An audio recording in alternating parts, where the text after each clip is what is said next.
Welcome, everyone. Welcome to the After Eight show. The After Eight show, yes, where we have fun, we have laughter, we have debate, we have great conversation, and we have a guest panelist.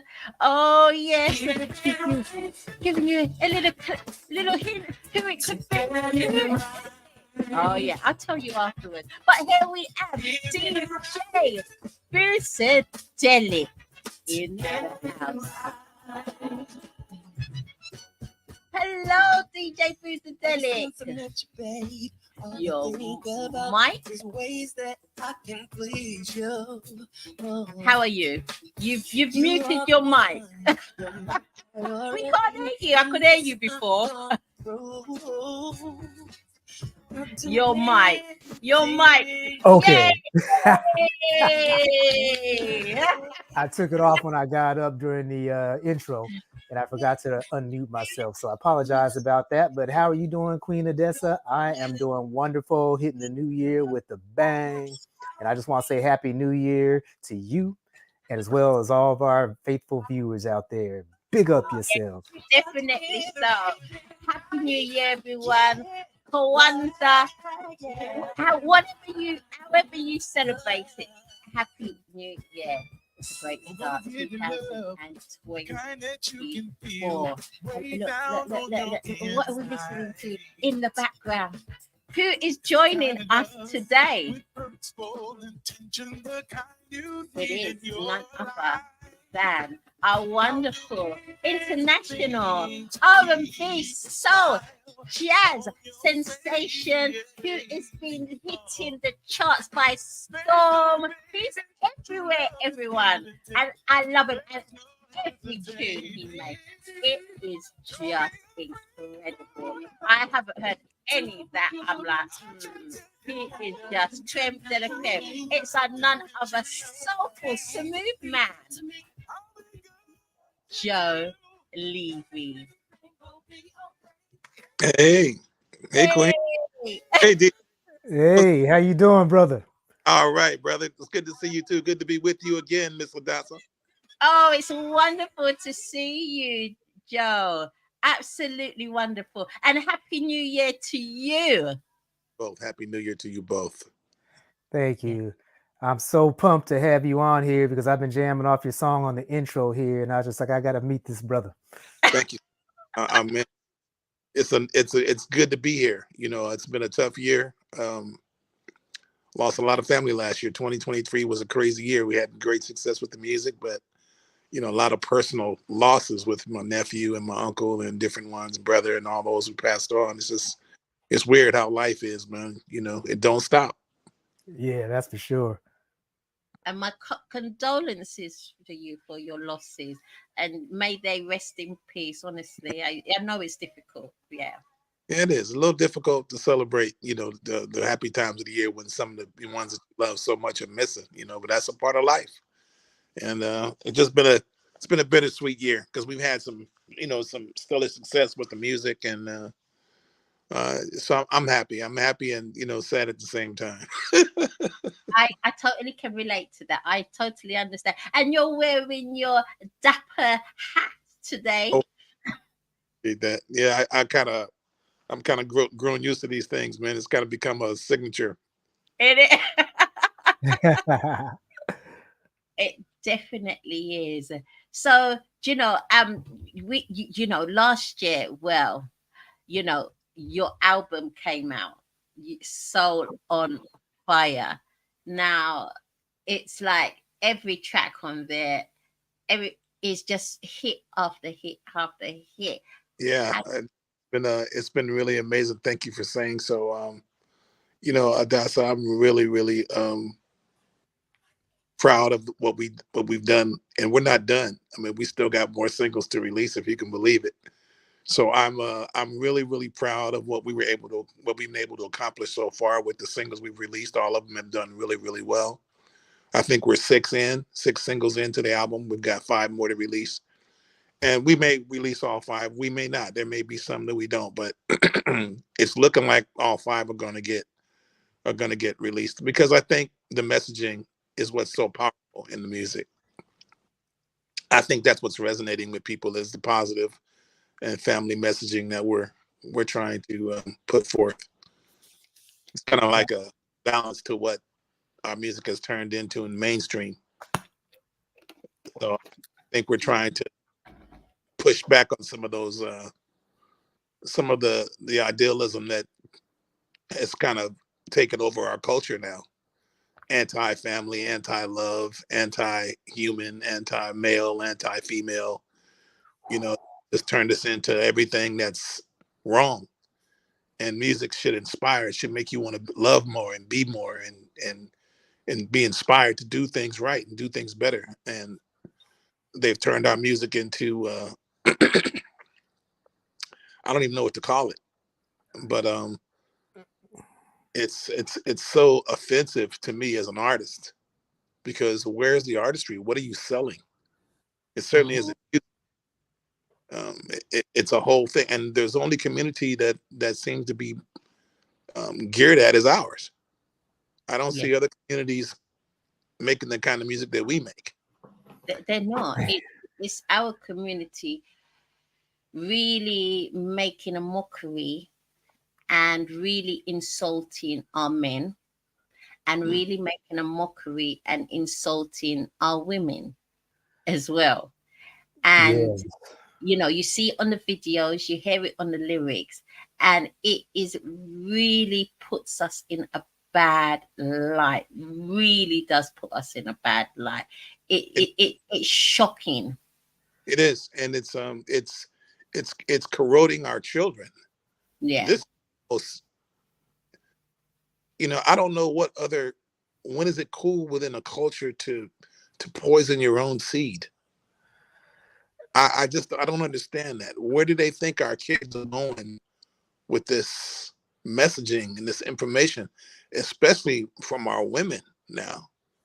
I'm just these are the mothers and the grandmothers, and I mean, this is what you're going to have to reflect on when you're talking to your children and your grandchildren 10, 15 years from now when you're not young and everything isn't as perky and the implants aren't hanging like they were when you got this done and all these things that you're doing for this buck.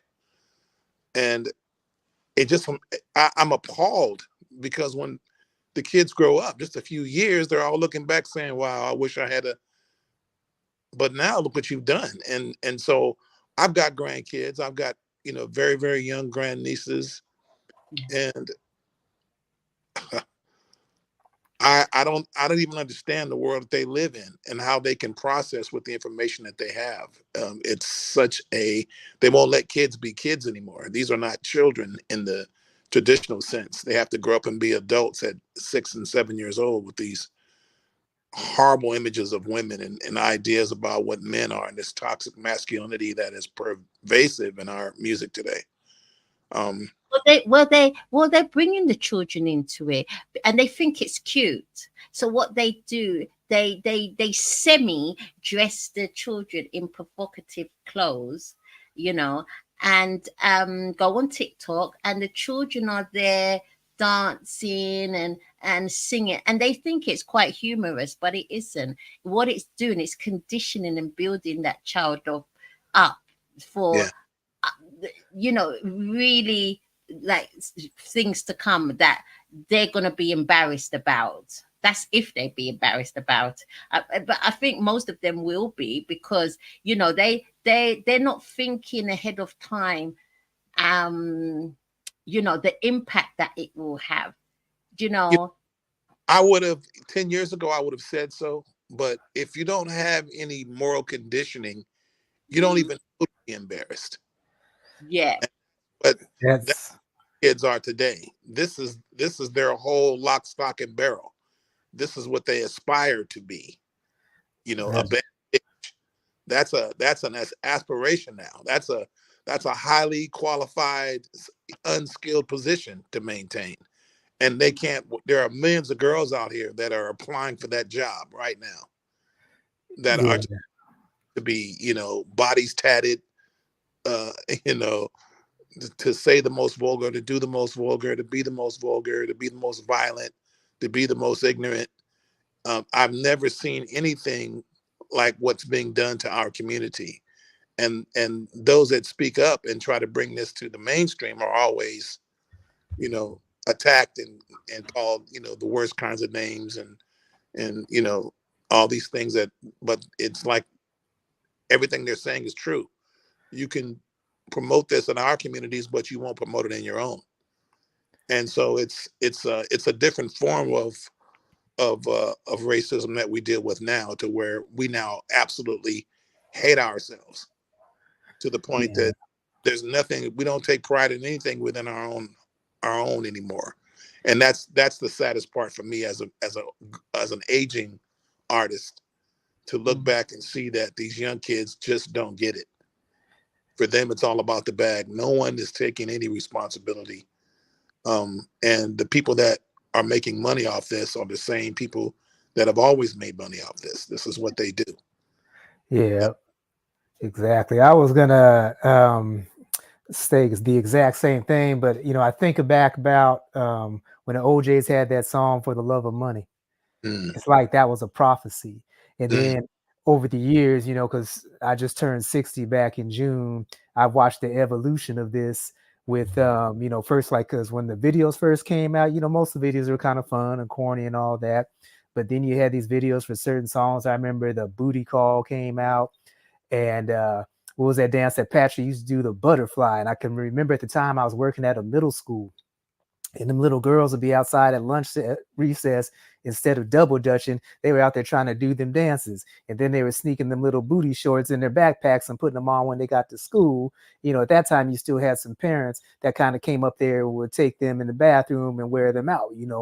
But now it's just like you have those same kids then actually are having the kids, have kids now that are at that age. And there is no moral fabric to it. These people, they're a lot of them are what I say stuck in 3D consciousness, where it's all about the physical, and it's not nothing. They're not being guided by their soul, their spirituality, or their religion anymore, and it's all about that mighty dollar. And then you tie that into the big label companies that that's by design. If you can abs- portray this certain image about a group of people, then you can keep them down. absolutely. Because I mean, I'm sure you've all seen that meme on social media where it says what happened, and it'll show like a picture of brothers and sisters back in the 30s when they were all suited wearing a nice dress, and then it shows them now with the pants hanging down to their knees, and the women out there in them shorts that they might as well not even have no dang shorts on, they're so short and stuff. And so it's a money-making thing. People have sold their soul out there, and that's why I think it's really important for the artists on the independent side to spread that message of positivity, and get that out there. And that's why I push so much independent music on the shows that I play. And even the right now I just produced I'm producing a EP, but I've released 2 singles now, and it's on what I call the 5D consciousness rhythm. And I told the artist, it said it has to be uplifting our people. It has to be about that fifth dimension of Yeah, consciousness. absolutely, man. I applaud you because um, this is what independent music is all about. All of the best music that I'm listening to right now is coming out of the independent ranks, because the mainstream is no longer interested in pimping us for our genius. Right. That isn't profitable. They need this, for-profit prison system to be continually fed for generations to come. They've Mhm. already decided, that it's a different world. I keep telling my kids, this isn't a world that you can look for a job. You have to create your own industry now. It's a different world, and you need advanced thinking. You need advanced degrees in tech and communications to understand the world that we're living in. There's no more jobs out here. You can work jobs forever and be poor. This is not about getting a Right. job, about creating your own industry. And so we're being left behind. They're not teaching us anything. These kids that are going to school, they don't know anything. Unfortunately, they can take a test, and 10 minutes later they don't remember anything. They're learning to pass tests, but they have no knowledge of anything. And it's very, very hurtful as someone who's grown up and watched the world and thought that by the time I got here, that things were going to be better for our people. And Yeah. to see it going the opposite direction, it's a black eye for us as a community, but I have to tip my hat to the creators of these things, because they understand the mindset of our people better than we do, and they continually figure out ways to foil us and continue to have us hold ourselves back, because that's who's doing it. There's no one else that has to hold us down anymore. We're doing it to ourselves, and only too glad to do it. Yeah. But And many of us, I find that many of us are people, not all, but many of us, we voluntarily feed them information. So it's not hard to find out about us. We just put it on a dish, just serve it quite freely, and it's amazing, the things that we divulge, and we think we're just being innocent about it. We're just talking to a friend, or we're right, just talking to a colleague, or whatever. But that information spreads within communities very fast, and they figure us out very, very, very, very quickly. absolutely. We are the most populous people on this planet. This is what is not readily available in the news. We're not the minority on this planet. We're the No, majority. We're the overwhelming majority on this planet. So this propaganda machine is about it's these are ethnic biological weapons that are being. Sorry. What's going on, Tangeray? These, we're these, not. these are She's making sure she's getting beautiful for you, Joe. yeah, Yes. The I queen call is looking lovely. these ethnic biological weapons, because that's what's being developed on all fronts. There's a new world order being formed, and it is not including an inclusive thing where they're including us; they're erasing us, and Yeah. we're only too glad to help them do it. And it's Yeah. that's the upsetting part for me, is it's like, we know who our enemies are, and yet we still live our lives as if we have none, and now we've turned into our own. So as someone who has children, who has grandchildren, who has nieces and nephews that I'm looking to see come up, I'm really trying to set an example with this music. I know I'm just one in 1,000, but when they look back on my messaging when I'm gone, and look at my legacy, it will be a legacy of positive music. Oh, It'll beautiful. it'll be a Yeah. legacy of imagery with the video, and I'm really leaning into that. There'll be a whole lot of videos to go along with the Soul on Fire album, because I want the visuals to speak for themselves as well as the music. Yeah. So the way I see it, man, until we are willing to pull ourselves up and break those chains of mental slavery, we're going to be stuck in this route. And we've adopted the oppressor's ideology about acquisition of the object Right. over helping our own people out. I couldn't agree more. 2 trillion is our net worth, yet we don't have any hospitals, no cities that we run, no governments that we control. We've got a long way to go from who we used to be. I'm Yeah. a bit of a history buff, and post slavery, black folks was running things.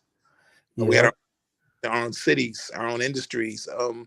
Tulsa was just one of 100 or so different black enclaves around the United States that was burgeoning during the oppression, when things were really bad for most Americans. Life was booming in Tulsa, Oklahoma for black folk, and which is Yes. the city they couldn't stand to see the success of these former slaves who had built these cities where the money stayed in the community for up to 2 to 3 years. It just kept circulating because everybody was there: the plumbers, the electricians, the doctors, the restaurateurs, the bus drivers, the hoteliers, the Cadillac owners, the limousine drivers, the postal, the police, the sheriffs. Everybody was who was it was our city, our community. And Yeah. we've gotten away from that now. We're purchasers I, of I want to I want to step in here real quick because I'm hearing you talking, and this is one of the things that is a passion of mine. But what happened in those cities, like in Tulsa, in Florida, in Detroit, in LA, when doctor. when we were building communities, they were destroyed Yes, sir. by the Ab- jealousy of other people. So you don't think that that is a part of the reason that these things haven't been redone? I think there is some of that. I think the reason why these things haven't been redone is because the way you have to get the money. The people that are rising, for instance, let's just take the black billionaire class. Um, the black billionaire class in this country could literally change the direction for the 30 million or so blacks that live here. I mean, they themselves alone could actually change the course of action. But what happens is now the lobbies are so strong that if you notice, the billionaires, they have nothing to say about any of this. There aren't any activists that have money. All of the very, very, very wealthy and connected are connected to the same sources that the rest of these billionaires are, and they would much rather have the money than have the smoke. None of them are like Muhammad Ali. Muhammad Ali was the only one that made it to that class that said, "Nah, I'm not taking your riches until you take. I'm gonna represent my people." And you saw what they did to him. So this is what they do to billionaires like Kanye, people that actually try to blow the whistle and say, "Hey, what you're doing to my people is wrong. This is what you've done. This is what you will green light in our communities, but you won't put it in yours." And then they put him on TV and label him and break him down to where now he's so apologetic he's doing it in Hebrew. So you're right. There is some of that. But the fact of the matter is as a people, we have the ability to change our fortunes, even as our own community. We create this music. We create these films. We create we're the athletes. We are the ones we've always been. Yet we still acquiesce to the bag. And as long as the bag is the king, then, there aren't any more people that are willing to step around it. There are no more Malcolms, no more Minister Farrakhan's, no more Martin Luther King's. People that are taking the community on the shoulders and bringing it to the mass media. There isn't anymore. Al Sharpton took a bag. Jesse Jackson took a bag. So did his son. So when you're doing that, and you sell the community out, you see what happens.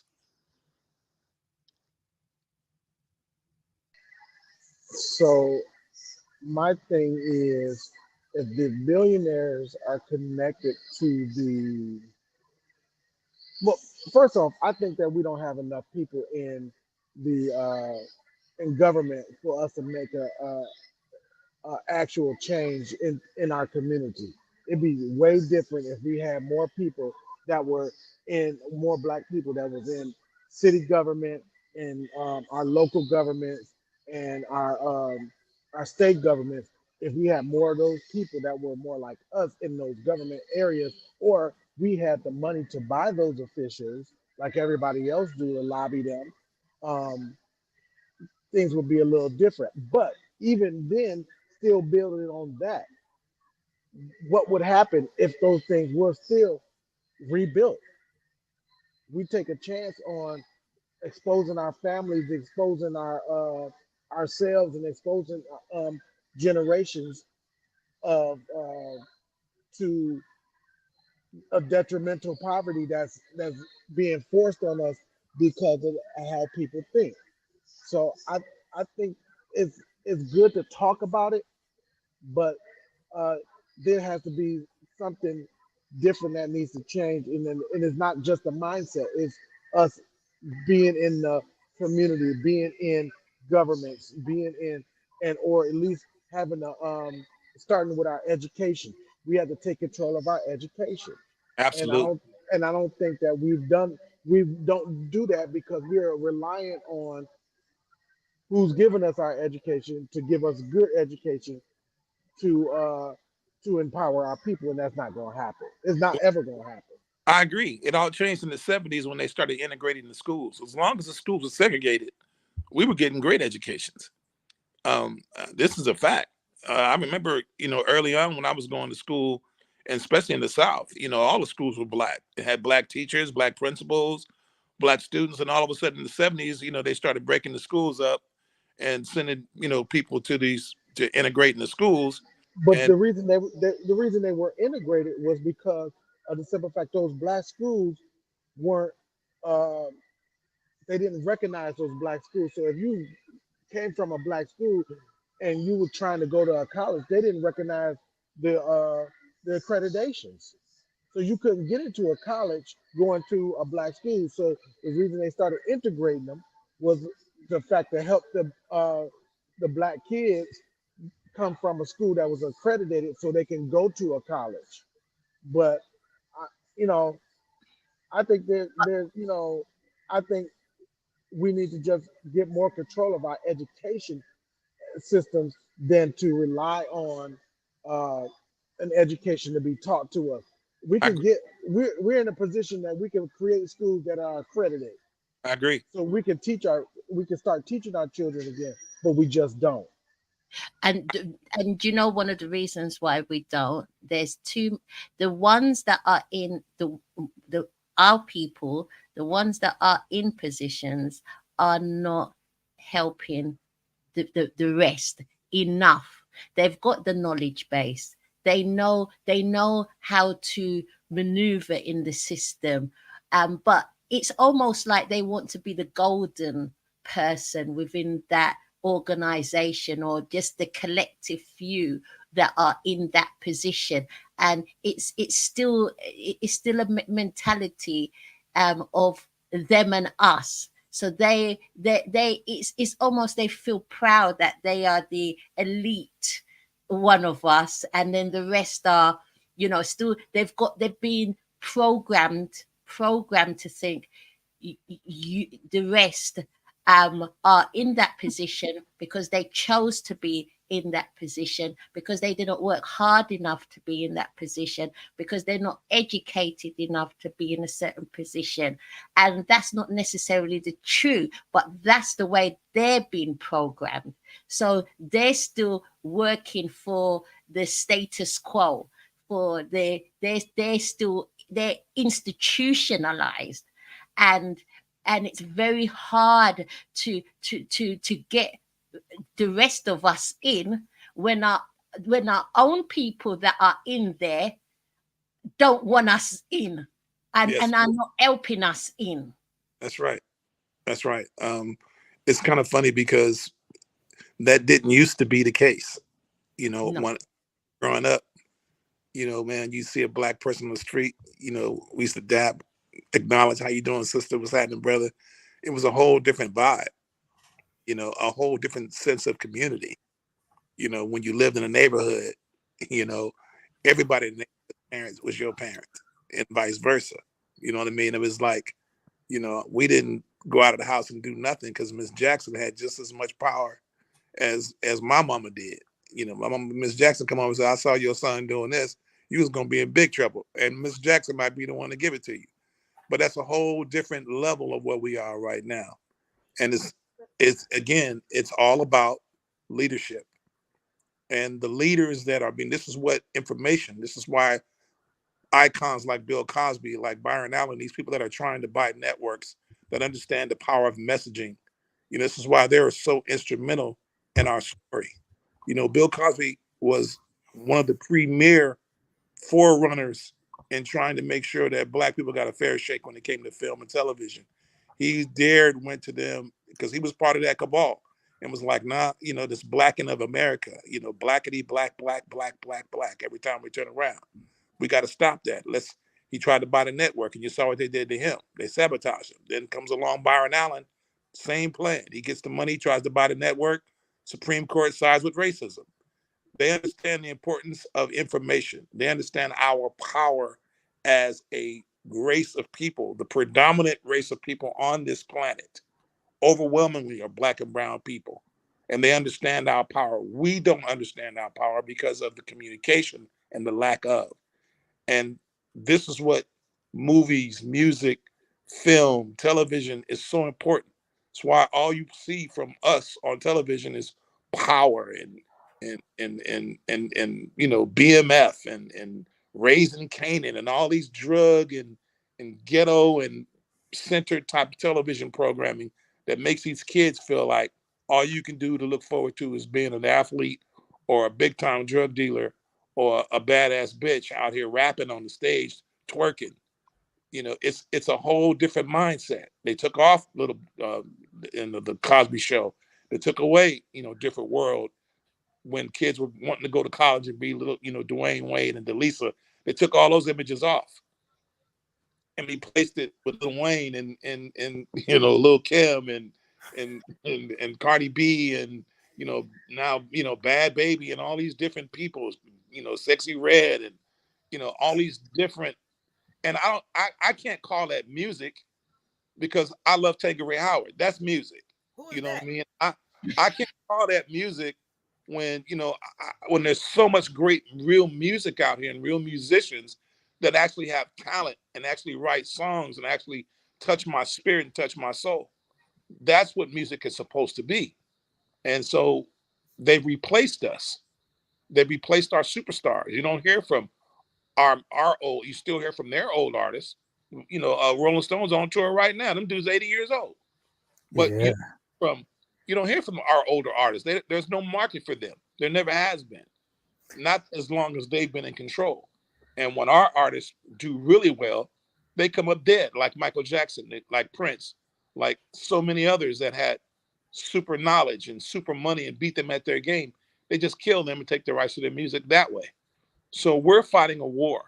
And Kanye said it, people call him crazy. He might be a little touched, but crazy he ain't. And he tried to tell us who's doing this and why they're doing it. And we sit up and watch him do it.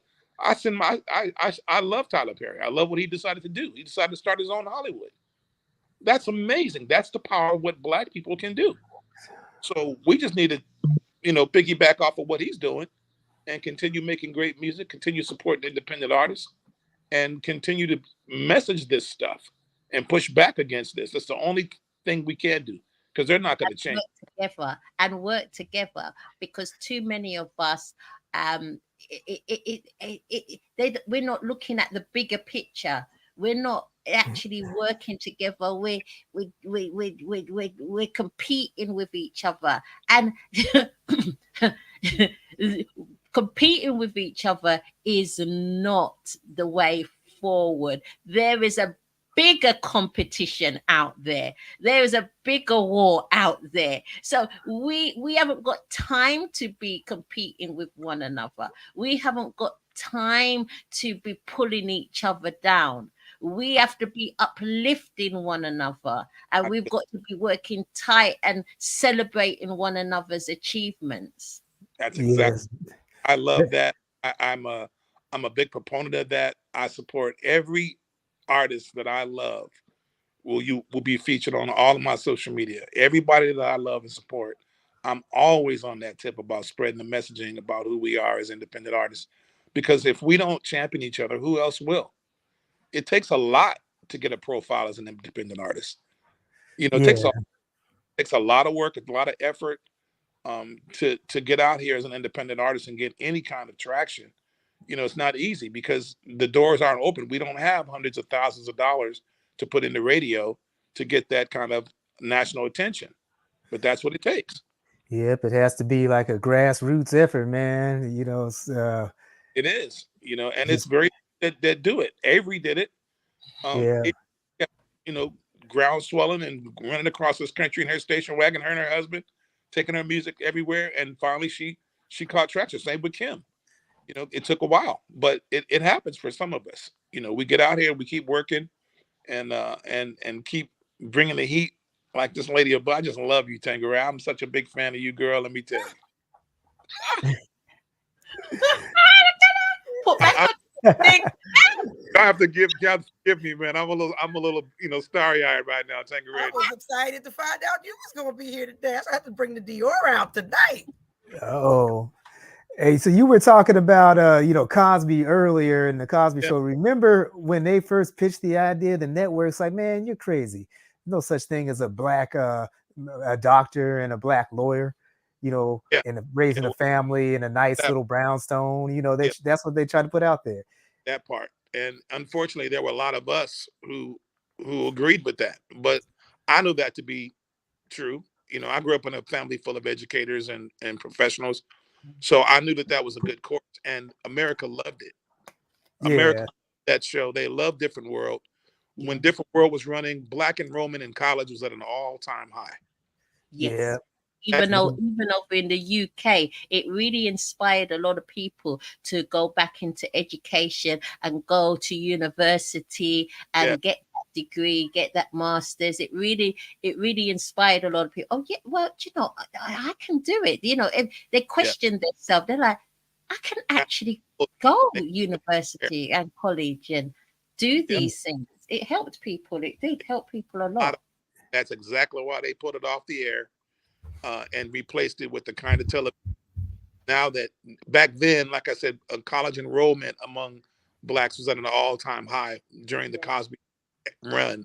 Now murder is at an all-time high, and they're just Yeah. that. I think about before that or about the same time. Remember, brother Spike Lee put out School Days, Yep. and that got brothers and sisters all hyped to go to college because they seen that it was a learning environment where you could still have fun, and it was all about a positive message and stuff. So I got to give filmmakers like Spike Lee all the props in the world for taking a risk and going ahead and do that. Yep. Yeah. And Bill Cosby paid for that. You Yeah, know, I mean that's who was financing all of the yeah, black movie purveyors that were putting out films. They could go to Bill and get that money. right. That's what he was, and that's why I hated to see, how they did him. I mean, I don't excuse any man's behavior, but the Playboy Mansion was a place where uh, a multitude of men went to have drunken sex and drug-filled sex with young girls. That was what they did at the Playboy Mansion. Yeah, Why is it the only person that gonna catch hell from it was Bill Cosby? I mean, yeah, that upset me. Not the fact that he wasn't doing dirt. Anybody that Mm, do I understand. deserves to get what they get. But that particular dirt, uh, there were thousands of men, including the owner of that property, that they celebrated living with underage women. They oh had to yeah, show 3 underage girls, and you're and he seeing it got the king. Bill Cosby went to jail.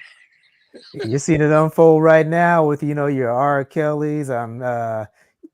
That song by Aaron Hall, "Don't Be Afraid." I mean, I saw somebody break that one down the other day. What that was really about, Those and then predators. I don't make excuses for those guys. yeah, I loved his artistry, but the young man was sick. He got turned out at a young age, unfortunately, and yeah, it turned him into a predator. And hurt people hurt people. And yeah, he deserves to answer for whatever he's done. All of these people, not just him, but the others that are guilty of those kinds of things, man. You can't be out here, man, raping children and doing that kind of stuff and grooming these kids and expecting not to pay a price for that. yeah. And now it's starting to come out with some of these film actors, a lot of our politicians. I saw the Yeah, names on the list today. yeah. And people can be in denial all they want to, but this is a real thing, man. It's a sick thing, and it needs to be stopped no matter who you are. Be stopped. I want to jump in here on that too because of what R. Kelly is going through, but I think that a lot of blame should fall on not only the community, the black community, but fall on the parents of these children too, because a lot of those children were brought to them in hopes of being famous because they were connected to this artist. Now, th- a lot of those parents knew the rumors. They know when they dropped their kids off to R. Kelly's house and then they left their child there for a month on end. That maybe I should go check on them. Well, you ain't checked on them in 2 years, Yeah, so there's something not right about that. And Mm, so I I don't put I put blame on the predator, but I put blame on the people that were actually helping the predator too, yes. because Guardians, yeah. money changed hands and everything changed hands, Yeah, yeah, yeah. The and so parents those got a lot things, of money yeah, the parents and had a lot of enablers. money, houses. They, right? and that's what they wanted. They wanted to move away from their environment, get lots of money, and cash in, cash in on their child's new adventure. Success.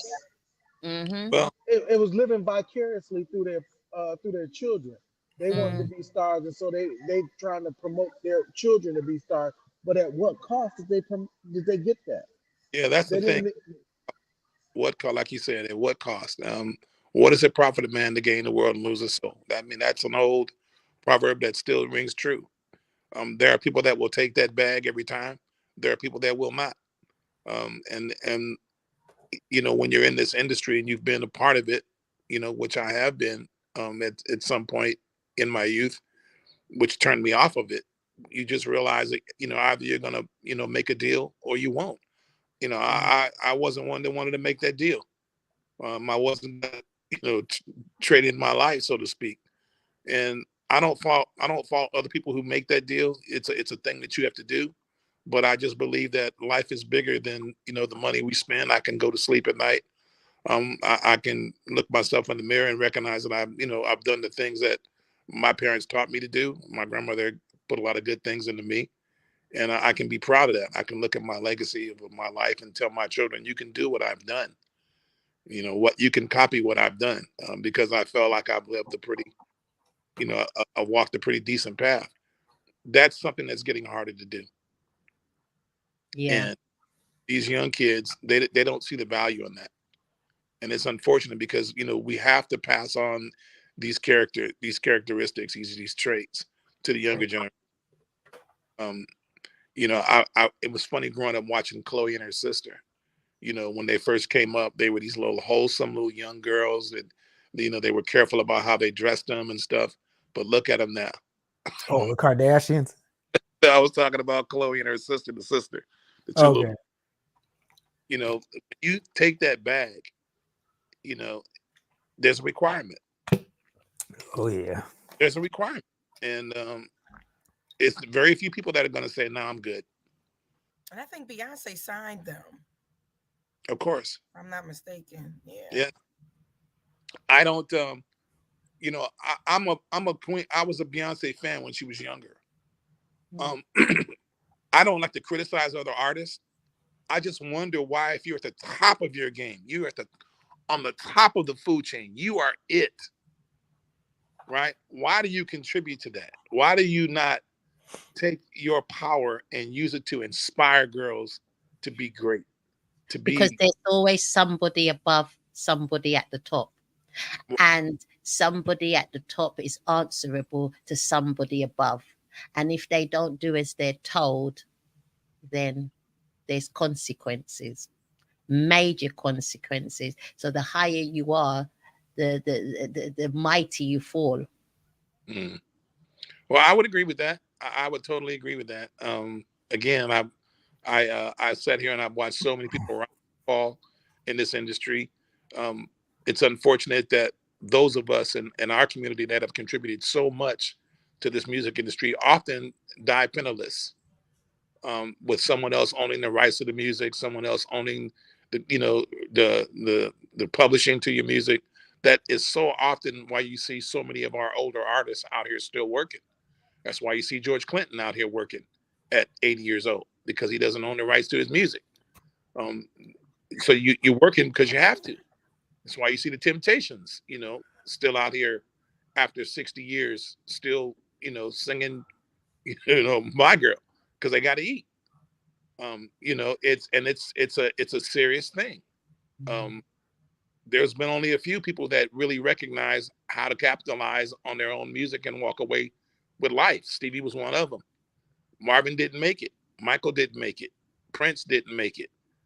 You know, Lionel's still doing his thing, but you Oh see what yeah. he's certainly not one to be doing anything in the black community. Now, so didn't George Clinton wasn't he able to get some of his catalog back? I didn't read that anywhere. That may have been I the thought I truth, but saw something like that a couple years ago. It was somebody up there. I thought it was George, maybe. that he sold the rights to his stuff, you know, Right. years and years and years ago.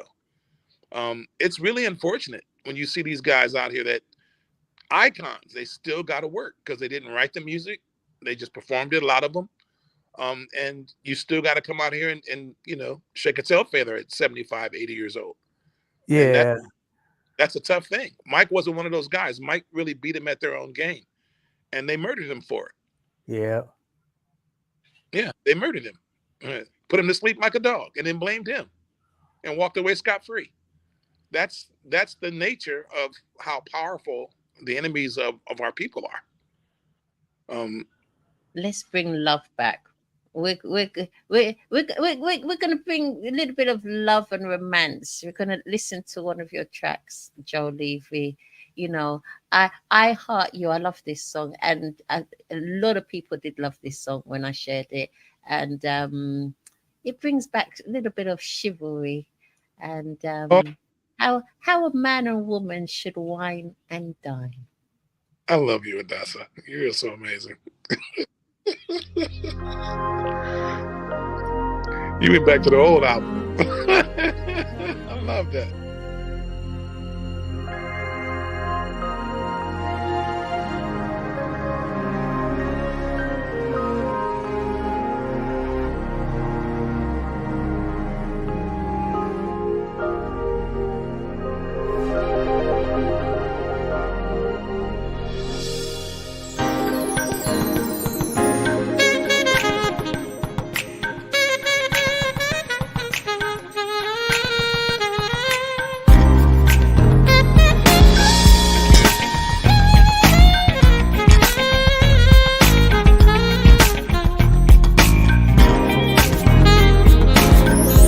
Something I need to tell you. I can't get you off of my mind. There's just something about you. You're like a sweet, soft surprise. Your smile gets me high. You take my breath away. My mind is open wide. What more can I say? I heart you.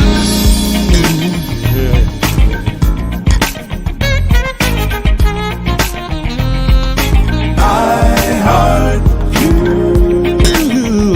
Yeah.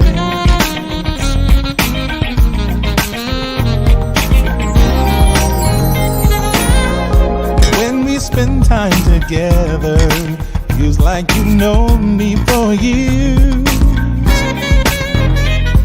You're slowly breaking down my defenses. You're wiping away all my fears. Smile gets me high. You take my breath away. My mind is open wide. What more? What more? I heart you, yeah. I heart you.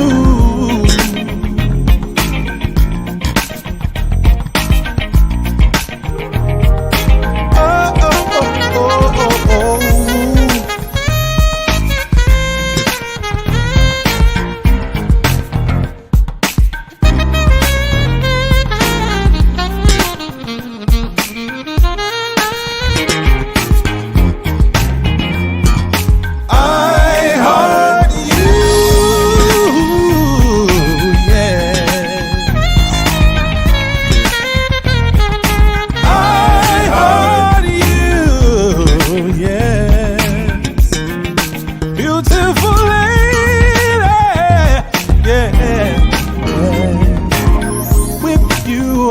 Forever seems like you've known me for years.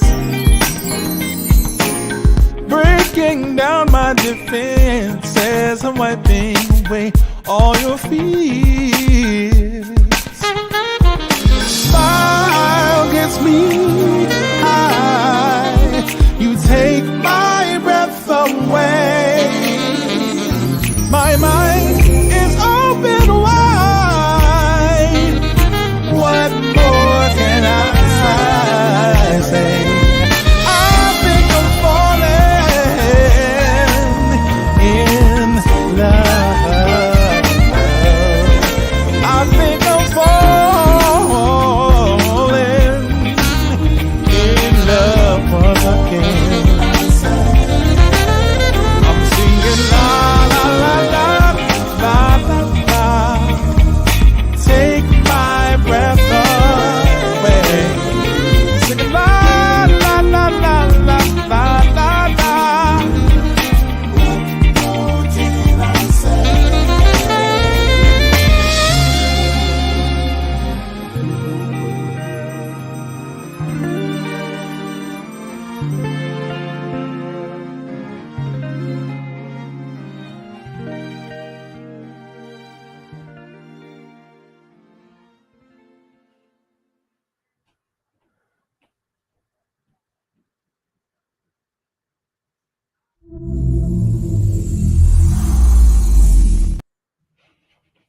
Very nice. Was the vibe. Beautiful. Beautiful. Whoa. I could Yeah. listen to that again and again and again and again and again. The vibe right. That's an old school vibe right there. That's man. That was wow. 11 years ago. Wow. Yeah, that was smooth, man. Thank you. And it's timeless, Joe Yeah. Levy. Appreciate that. Timeless. That's See, you know a brother that wears his hat tilted like that is gonna come out with some smooth jams. I'm surprised you didn't put it on your album, Joe. well, you know, that particular song you mean? Yeah, I love it. That's on the first album. That's on the Black. Oh, the first Yeah. one. Right. Okay, that's why. It's beautiful. Thank you. Absolutely beautiful song. Yeah, that was on there. A guy named Joe. That was my first album on 2012. Soul on Fire is my second. So I'll do an album next year because I don't have 10 years more to go between. You're gonna leave it like every 2 years now. Yeah, we've already started on the next album. It's called the theme is called Black Together. And so Ooh.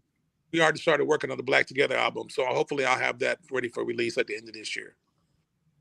Oh, I look forward to that because do you know what?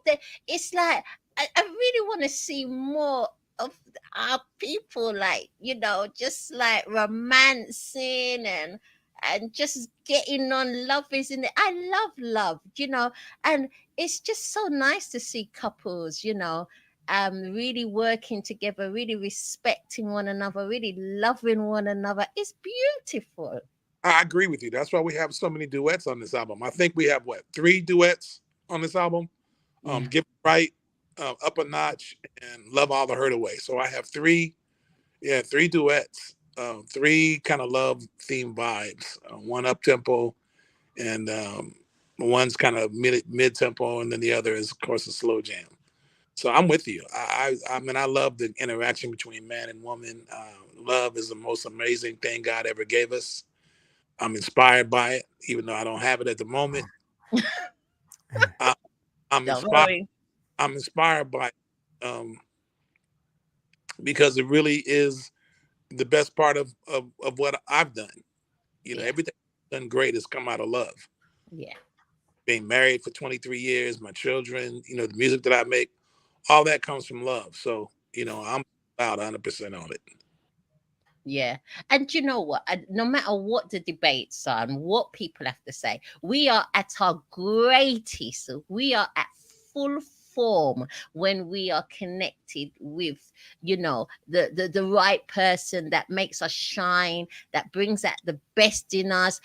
That's when we are do our best in whatever career, whatever walks of life, whatever we're doing, we are at our optimum, and some people will say, oh no, I'm fine being by myself. No, you're fine being by yourself after you come out of trauma.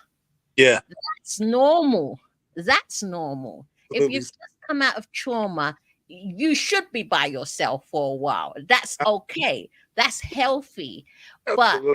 But after that, after time span, and everybody's time span differs, yeah?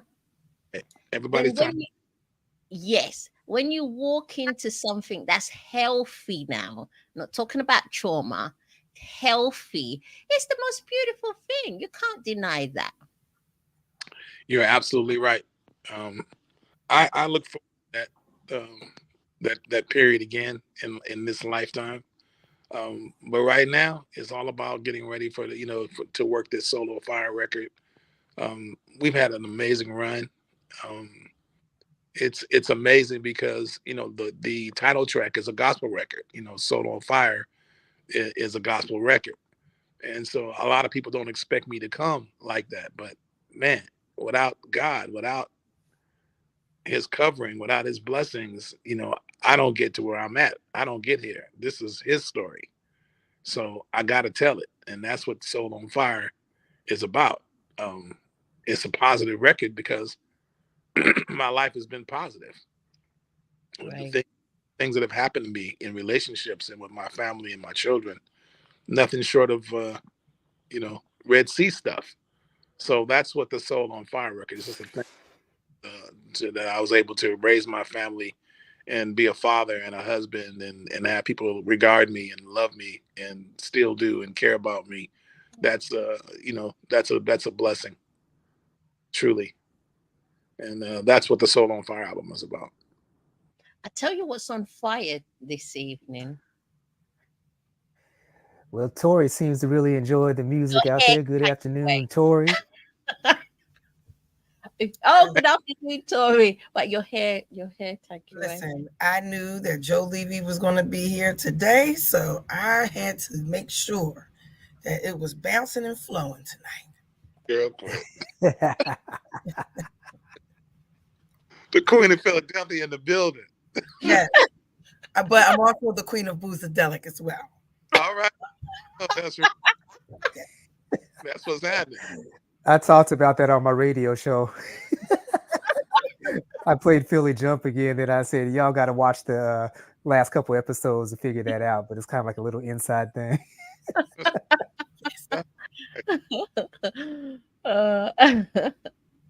We're loving it. We're loving it today. Thank you. We're loving it. Has anybody seen the podcast? I'm not going to say which podcast it is. The podcast. I know you have, DJ One. Cat Williams. Yes. I haven't seen it yet. All the tea with Shannon Sharp. Yes.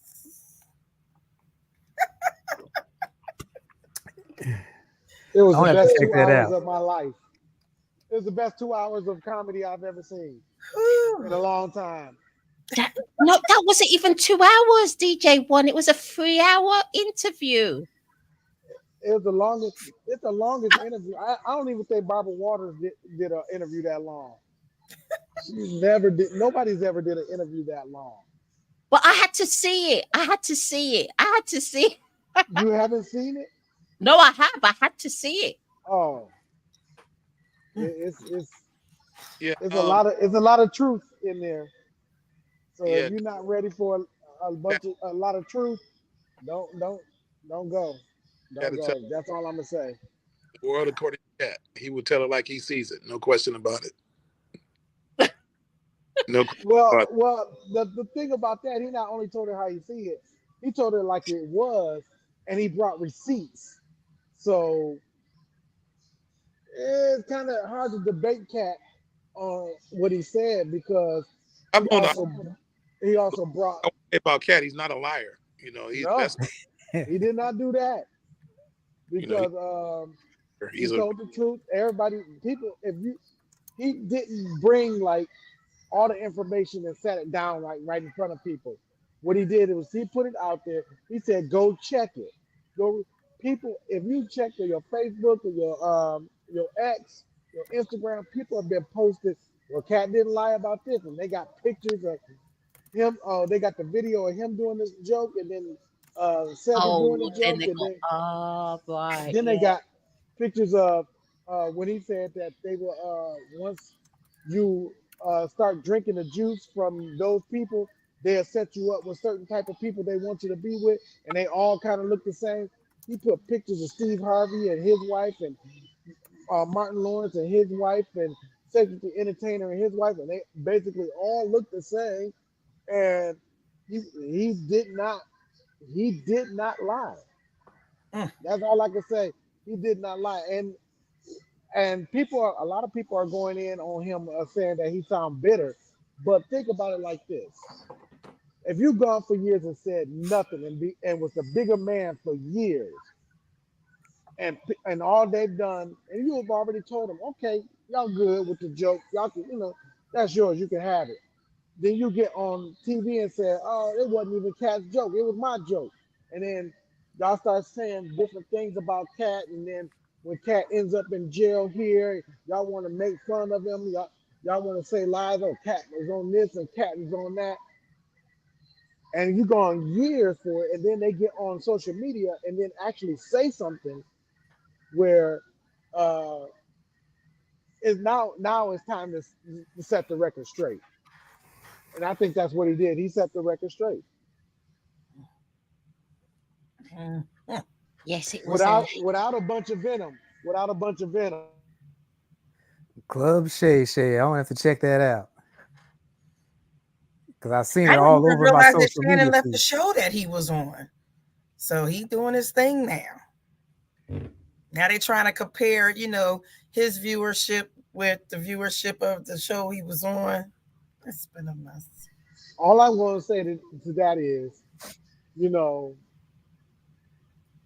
Cat has like 10 specials on Netflix. And if you count, let's say you just do 15, the lowest one was the first one he only got 12 million for. So let's say 14 times 6 or 7 or 8 or how many specials he got on Netflix. Let's say 12 times 8. How much money is that? You know what I'm saying? We could talk about big bank take little bank, but Cat is in that conversation still. Right. 96 million. Yeah, that was a very insightful interview, very interesting and insightful interview where yes, let's put it this way. Many of the things that were said, I was not surprised. I was not surprised at all. Many of the things that were said wasn't surprised. It is, Well, it he is, it is he what it is. basically spoke on the people that spoke on him. Yeah, He didn't yeah. like go into and start bringing out other Hollywood secrets from No, he from didn't do that. other people. He just talked He about the kept it people clean. that He talked kept about it him. clean. Yeah, he kept it clean. He kept it clean. He's a very, very highly intelligent man. Very, very highly intelligent man. Very intelligent man. He was actually a prodigy. Um, yeah, he's very, and you can tell. To be honest, a lot of good. I use my words clear, selectively. A lot of good comedians are very bright people anyway, because you've got to be very bright to Oh be yeah. sharp and witty and to keep your audience engaged and to interact with your audience and to make people laugh. Making people laugh is not easy at all. Doing stand-up comedy is not easy. Ooh, you Oh, got big audience in front of you and you got to make them laugh. Ooh. no. Yeah. Got all the hecklers out there, so you gotta be quick with it. You gotta be like when we was in school, we used to have the sting outs or sting contests. We'd be talking about each other, and I guess it was kind of like that same type of environment because if you wasn't quick with or weren't quick with your reply, you would get laughed out the gym or wherever you guys cafeteria, wherever it happened at. And he's very quick. Cat Williams Yeah. is sharp. He's very sharp. He's very quick. He knows how to gauge it right. Just to snap back just enough. And Cat Williams, I think he's hilarious. And plus, he was defending our beautiful Bernie Mac, and Bernie Mac is, oh my goodness, I love Bernie Mac, I don't play with Bernie Mac, anybody play with Bernie Mac, I'm coming to defend him myself, I love Bernie Mac. So I still watch his show on syndication. yeah, when he passed, I felt it. It's like I knew him, it's like I felt it. I was like, oh my gosh.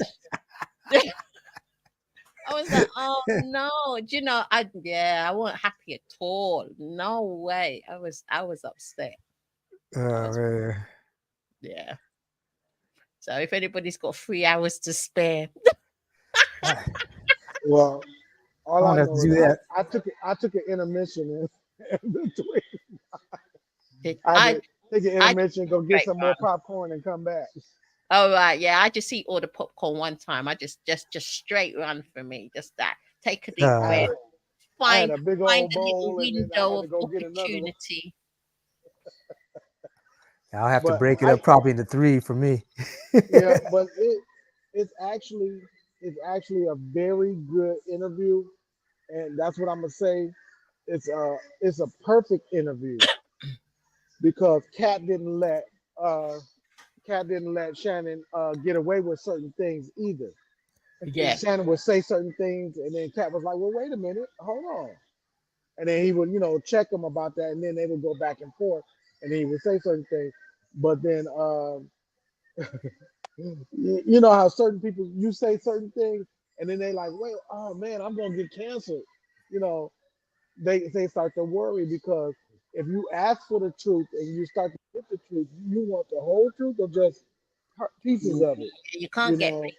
If you've you asked can't for the get pieces of the truth and get all of the truth. So he gave it to him. He gave as much as he could on the people that talked about him. You know what I'm saying? and remember, pieces of the truth is not actually the truth because it doesn't tell the full story. So it's not the truth. So Mhm. if you want the truth, you got to give it. You got to give it all. Absolutely. Yeah. And I believe Cat, because he didn't. It didn't seem like he was coming from a place of animosity or No. or meanness. He was No. just like, well, because what he said was, I say this, check the facts. Yeah. Then he said something else, and he was like, look it up, check the facts. Yeah. It was Yeah. always go to it and check the facts. Yeah. Yeah. It didn't come. It didn't seem like it come from. He wasn't being malicious. He wasn't being horrible. He Because wasn't I hear mean. a lot of people saying that he sound bitter, and No. I'm like, nah, that's not what I got.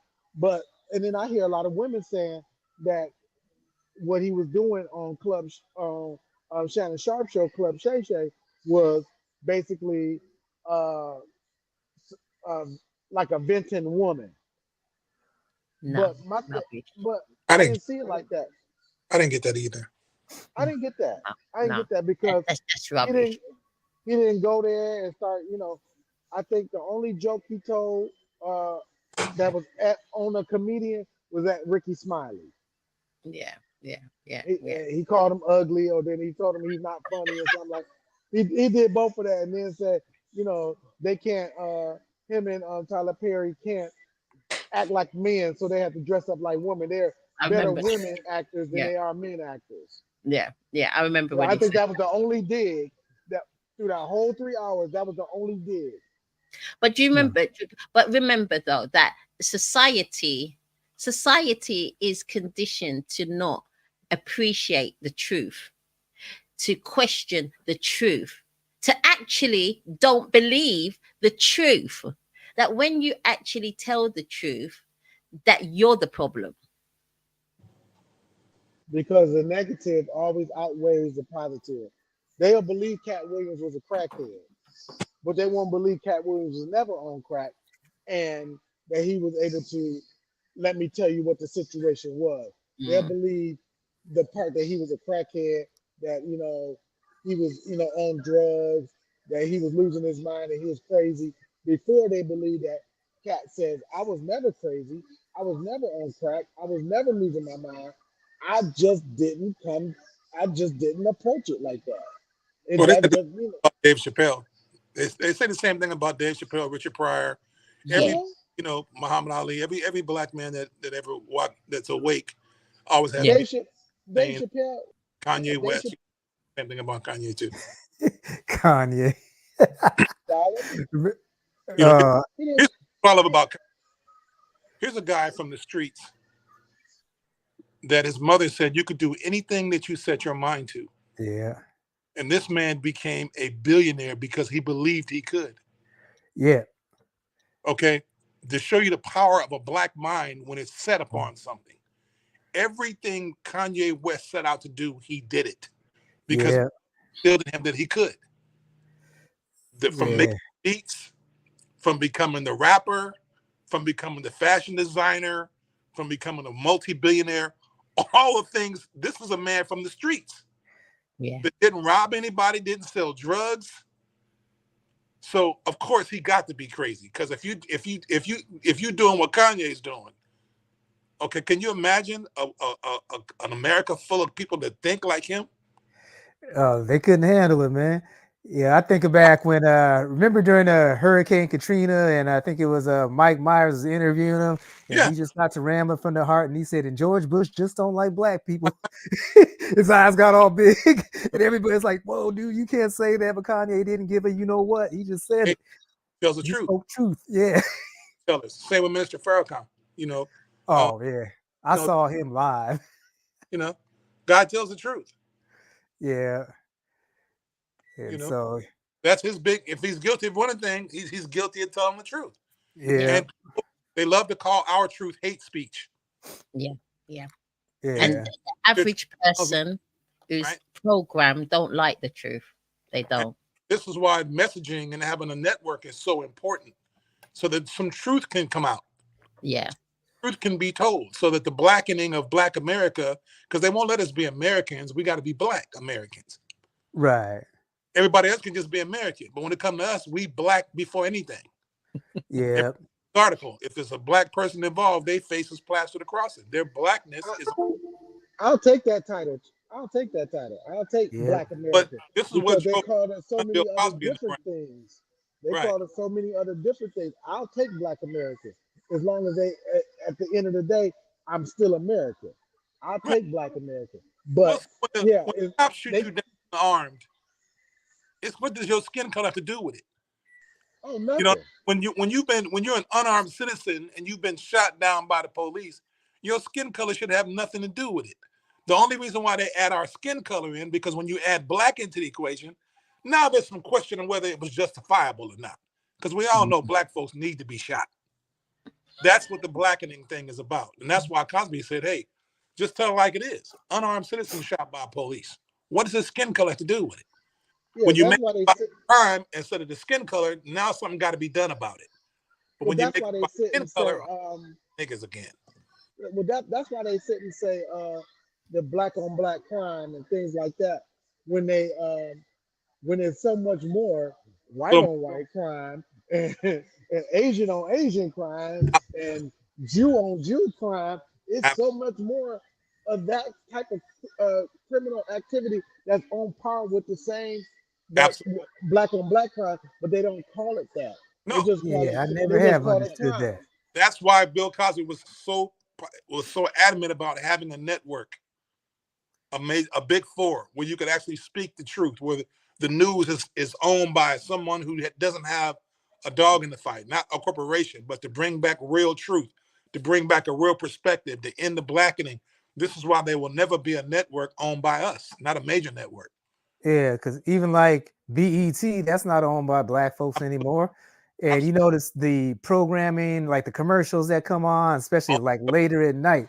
It's just like, I mean, like that one cat selling the miracle spring water and all them psychic hotlines and all them stupid commercials, just trying to like, program people's mind Absolutely. to not be the best that they can possibly be. It's like mental slavery. Well, now Byron Allen has picked up the mantle. And, Byron's a brilliant man. He's a billionaire. He's a brilliant brother. And he's trying to carry the mantelpiece. We'll see how long he lasts. Yeah. He has a different approach to it. He's still a truth teller. There's no dirt on him. They can't go and pull up a catalog of dirt on Byron Allen. If they could, Right. he'd already been rolled up.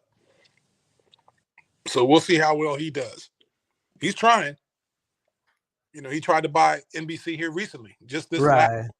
he put together a very, very strong, powerful bid for it, and they're just not going to sell it to a black ownership group. Period. Exactly. Messaging is too powerful. Truth is a commodity worth killing over, and they have killed many of us for the lack of the truth. You know, the one that hurt me the most, that was so egregious and so out in the open, was Michael Jackson. Oh yeah. That absolutely cut my guts out. And in the modern era, you could kill this black man, the most famous black man in the world. You could murder him and walk scot-free away from it. Use a black man to do it. It was so clandestine. I mean, it was so open why they would murder Michael Jackson, and for them to own the cops, own the district attorneys, and own the lawyers and the judges and all of them, for all of them to turn a blind eye to this the way that they did, let you know that we're fighting powers that are much greater. The laws was fine until we started to be able to use them. The law don't even now for us. Democracy was good until black folks started becoming democratic. Now democracy don't even work. They changing the laws on that. Yeah. Creating districts where your popularity, you can't even run your own city. We got a fight on our hands to trying to have some truth and some self-governance in this country. There's a real struggle going on for that. And those that take the lead are often battered beyond recognition. Yeah, exactly. And I just saw a comment from Tori. She said Native Americans are being pushed. Let me see what she said on that. I was on WhatsApp here. What's up, Brother Gary? Hey, family.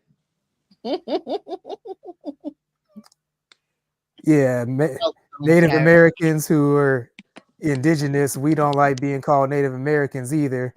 And being biracial, indigenous also they murder most women, being murdered and disappearing as children on a daily basis. So, they face the same plight as we do. It has to do with the skin color, man. Black, brown, it doesn't matter. I don't even know where to begin on this, man, because we got to be able to have somewhere where we can have our voices. I mean, this is a platform too, but we don't have the reach of like NBC. Of course not.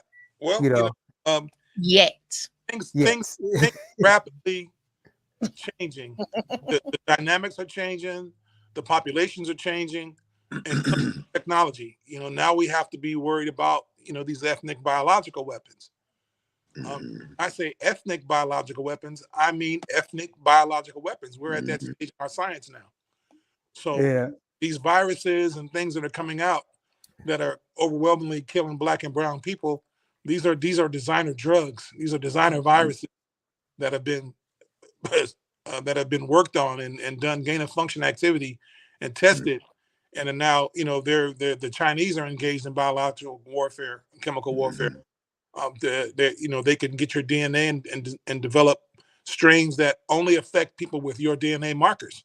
So exactly. Everybody, but because of your melanin content, do something to you that it doesn't do to someone else. This is that in the science of it. So if we're thinking that they're just going to turn this thing over in 30 years to the majority population, we're sadly mistaken. These people play for keeps. They play to win, and it's a death game.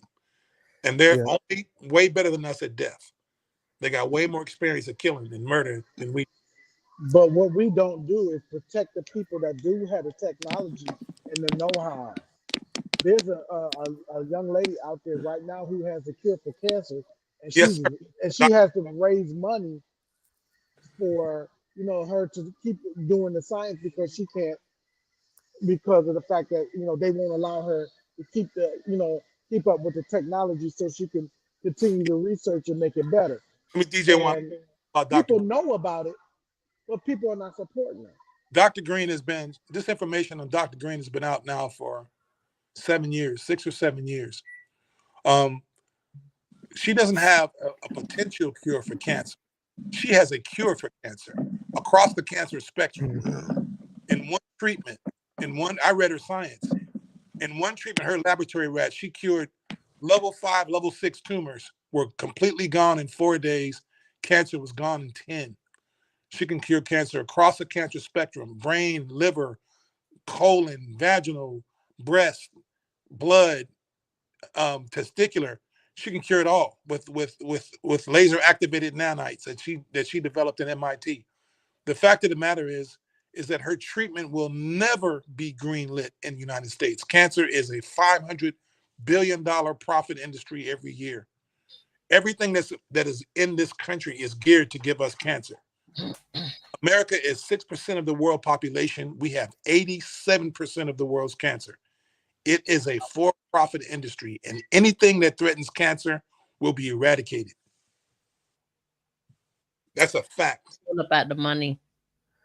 Cancer, the same people that own the pharmaceuticals, own the food, own the media, own the television industry, own the film industry. It's the same 4 companies, and they profit off the whole deal. Yeah. No other country in the world will take our food because it is cancer causing. Yeah, Exactly. Juice and eating these stores, all these GMOs, they cause cancer. That's why we have all this dementia. No other country in the world has the dementia problems that we do. It's from the food, these genetically modified foods. And the people just go in and buy that stuff, and all the fruits the same, all the apples are the same, all the tomatoes are the same. Yeah. It's all poison. Every fast food product is just laced with forever chemicals. Every thing that we eat and drink in this country. That's why no other country in the world will import food from us, because every other country does not have a profit care for industry. They have universal health care for their patients, so they have to make them better. They cannot take food that makes them sick. Yeah. You mentioned something at the very beginning of the show, and I just heard you mention the TV again, and I wanted to get this in here. We talk about like the commercials and all that, how they're like phasing out the black families. Oh, absolutely. And you know how you see so many more black men and same-sex marriages on there, and the white percentages. I know this could be controversial out there, but the percentage-wise, it doesn't align itself. I mean, I know you got a certain population like that, but it seems like 80% of the commercials, it's like you don't see a black man, a black woman with black kids. No, you'll see a white man with a black woman with mulatto kids. Yeah, or vice versa. Or a mixed race man with a white woman and mixed race looking kids. Everything is homogenized, but there is no black man. Or you will see a black man with a white man. Right. But there aren't any black voices in news or in mainstream media. Michael Strahan is the only one. Yeah. All the rest of the brothers, are either, that you see on that are these correspondents and what have you.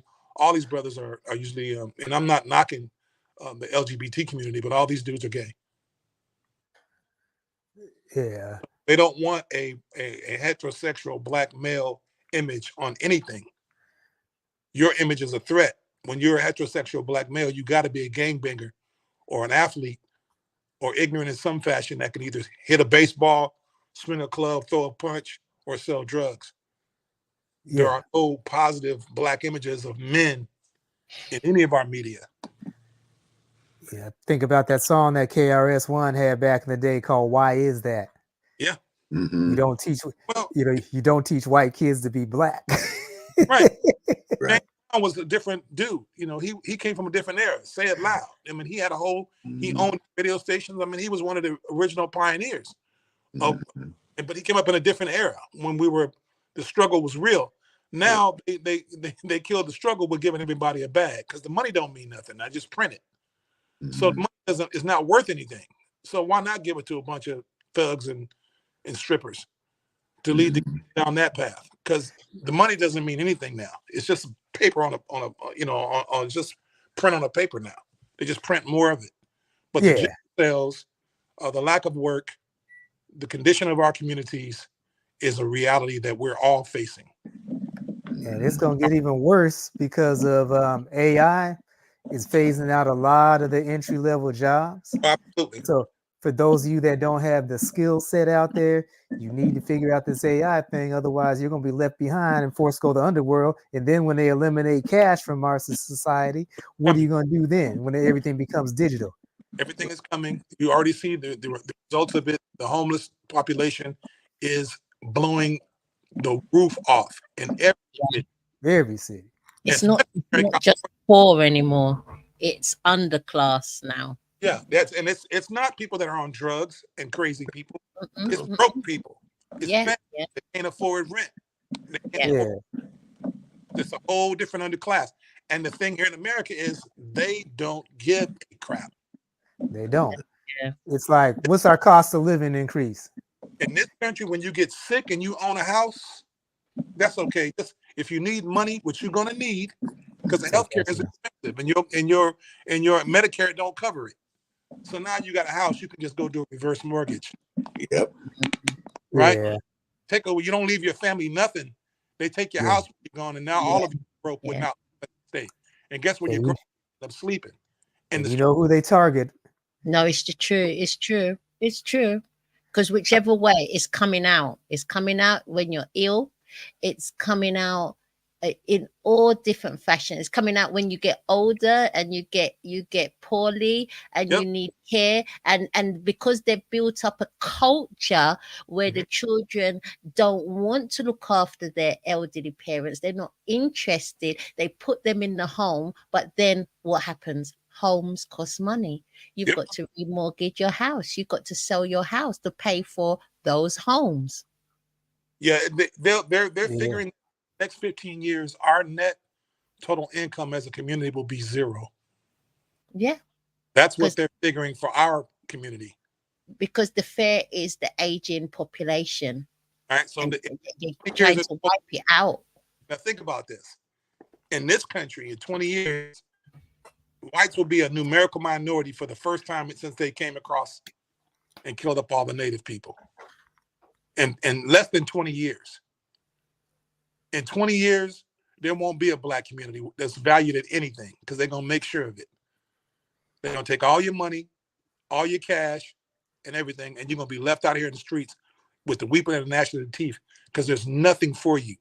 If you're a driver, forget about it. AI is going to do all of that.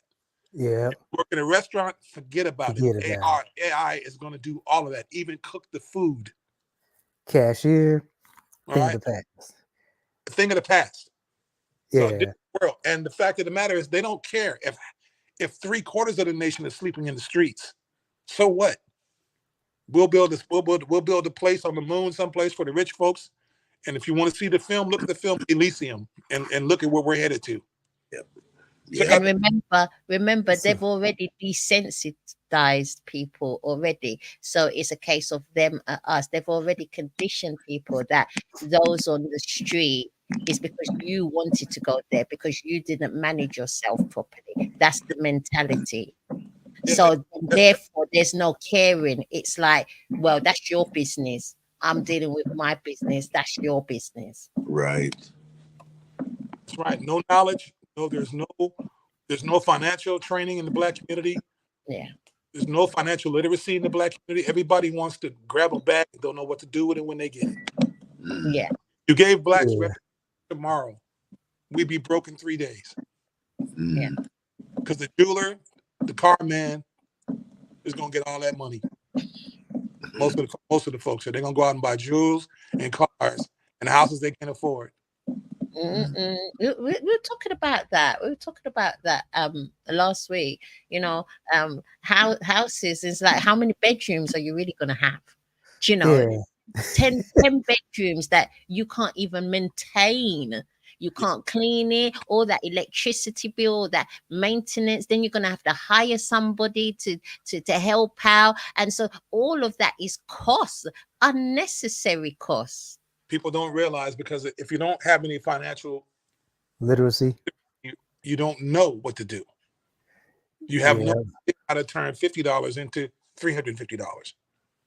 You know, if all you can do is consume, if every dime you get, you want to run out and buy gold and jewelry and pop off bottles and make it rain in the club and all the things that our people do when they get a little money, go buy a Cadillac, go buy, go buy Gucci and all these different brands. It's funny to me But because they're rich called people don't do living their best life. rich people don't do it. They don't do Yeah. it. You never know they got money. The richest man in my community is right here in this town is a man named Mr. Fittymint. Old man Fittymint owned all this property. He owned about 3 or 4 miles of this property out here in Sacramento, out here, where they put all these homes, these thousands and thousands of homes. And I forget how many $100 million they had to pay him for his property. That dude was around here. When I met him, he was in green, long, he had on green jeans, like Mr. Green Jeans from back in the day, had on Captain Kangaroo. and Yeah, boots. you would never know. You would never know. And plus, Man, they all don't even kind of drive. money. Some of them they cycle. You know, they do all kinds of things that you just never know. Or they go on a scooter, and you'd be laughing that they're on a scooter, like But they know why they're on a scooter. You see Bill Gates, you never see him. The man got all the money in the world. You never see him with designer this, designer. Man got on cardigan sweaters and tennis shoes and Nike penny loafers and a pair of slacks. The guy that owned Apple Same before he house he bought passed in away. 1974, 3 bedroom, 3 bath house he didn't bought in 1974. He still live right there. That's Yeah. right. The guy that owned Apple before he passed away only wore Dockers and t-shirts. Yep, Yeah. yep. The rich people don't. They make designer stuff for black people, and then hate when you buy. Don't even want your store to come pay for it. Yeah. I agree 100% with that. And Kanye spoke on that. He said, "America's for sale. Go buy some land." But we want to go buy foreigns. I mean, the brother be speaking a lot of truth. He's a little touchy, but he says a lot of really. I voted for him. He was on the ballot here in 2000. I couldn't vote for Trump. I couldn't vote for Biden, so I voted for Kanye. He was on the ballot. Yeah. That's who got my vote for president. Kanye West. Well, you gotta get the sense out of the nonsense, and there is sense. Well, I like smart people. They don't always come in the same package. No, they don't. Usually very brilliant people. Usually are very eccentric, like Kanye and others. Yeah. But you can't deny that the man has an ability. He showed the whole of young America how to become a self-made billionaire. Mm-hmm. And that's because he just refused to take no for an answer. Yeah. And he worked harder than anybody else. Yeah. Say what you want to say. That hard work pays off, and he proved it. That's why they shut him down to the degree that they did. They don't want people emulating him. Right. He didn't ask anybody for anything. He didn't take a bag from anybody. They paid him for his skills. He came up different than Jay-Z and them. Like he said, they can control Jay-Z, Beyonce. They can't control me. He was telling everybody how he did his thing. And that's why they shut him down. You know, he's a force to be reckoned with. Can you imagine 100,000, just 100,000 kids that thought like him? Change the nature of this country. Yeah, they don't want that. They do not want that under any circumstance. People that will read. That's why they went after my man. You know, Kyrie Irving. Kyrie Irving didn't say a word. All he did was just post a link. Oh, yeah. He didn't say a word to anybody or about anybody. He just posted a link. They didn't go after the man who's selling the stuff that he posted. They come after him for spreading information. Yeah. Because that's how powerful truth is. Yeah. You know, you got Semitic people being murdered by anti-Semitic people, calling themselves Semites. That's a fact. We don't even understand what the word means. When you say Semitic people, look it up. Yeah. People that are claiming to be Semites are not Semites. They don't even have Semitic blood. They just adopt the word because they can, because they own the media and they own a narrative and they can keep it repeating it over and over again. And they have lots of money to buy everything and everyone. And that's exactly what they do. And it's unfortunate that our people have to take money from them because we won't go out here and go to work. I have a construction company. I don't have any people from my community working in my company. That's a sad thing. Man. Not one.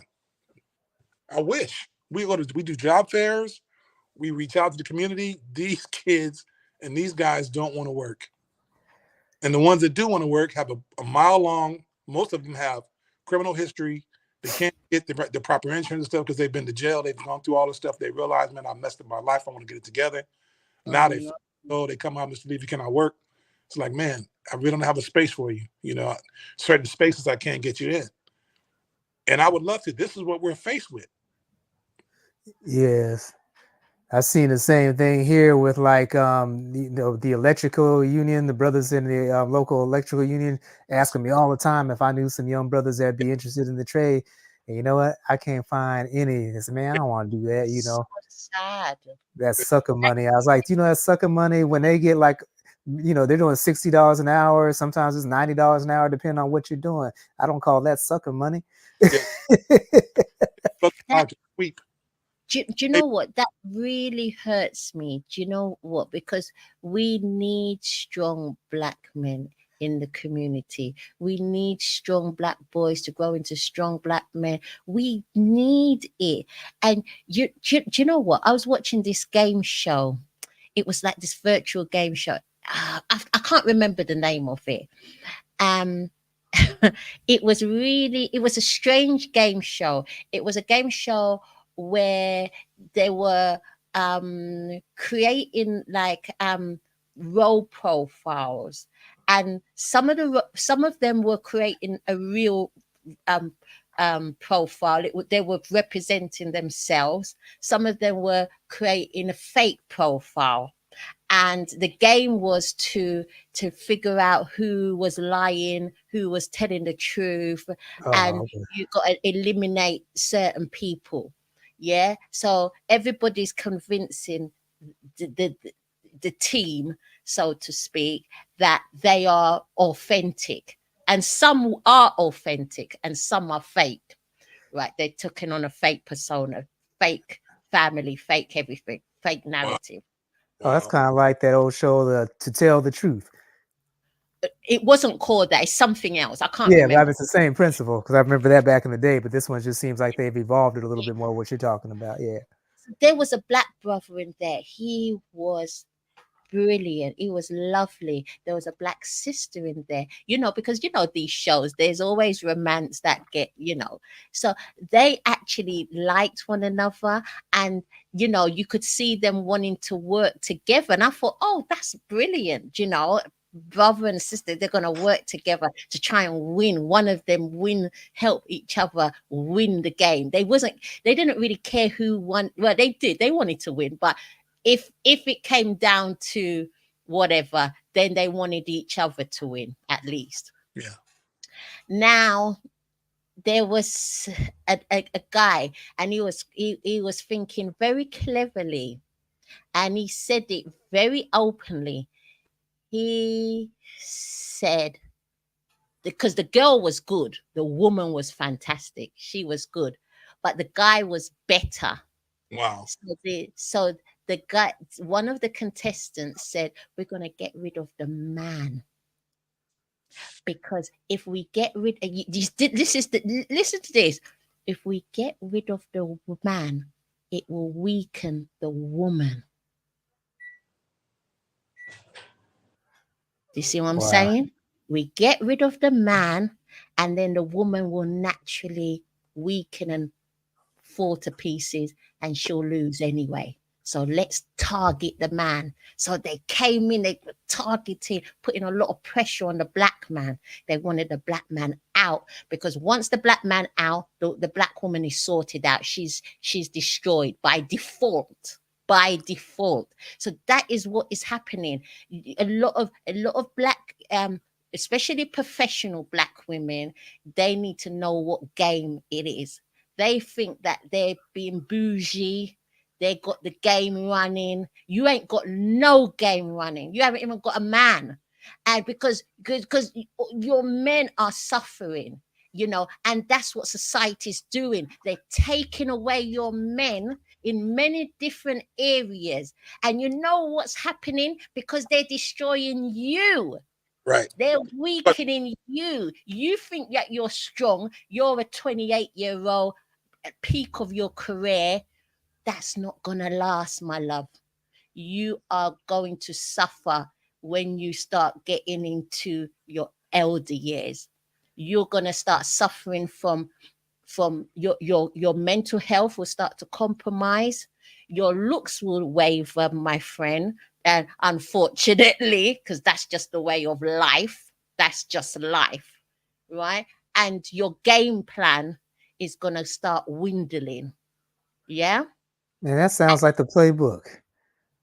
Pardon? The playbook that they use. I think about like Los Angeles, like back in the 60s and 70s, well, even in the 50s, when they had all the jobs, the factory jobs and stuff, and then all of a sudden they closed down those factories, and the men were out of work, yep. and then they brought along this public assistance or welfare or whatever, and said the man Benefits. cannot be in the household. Yep. And gave And away. so that was one of the biggest tools and the biggest blueprint used to disenfranchise the black community that this United States has ever perpetrated. I'm not sure they do it in the other countries too, but You're absolutely right. Did that because working black families financed the civil rights movement. That's where they got the money from. So right after they killed Martin Luther King, they figured, well, we gotta break this up. And so that's what they did. They broke up the black family. They put the women to work, put the men out of job, made the woman the head of the household.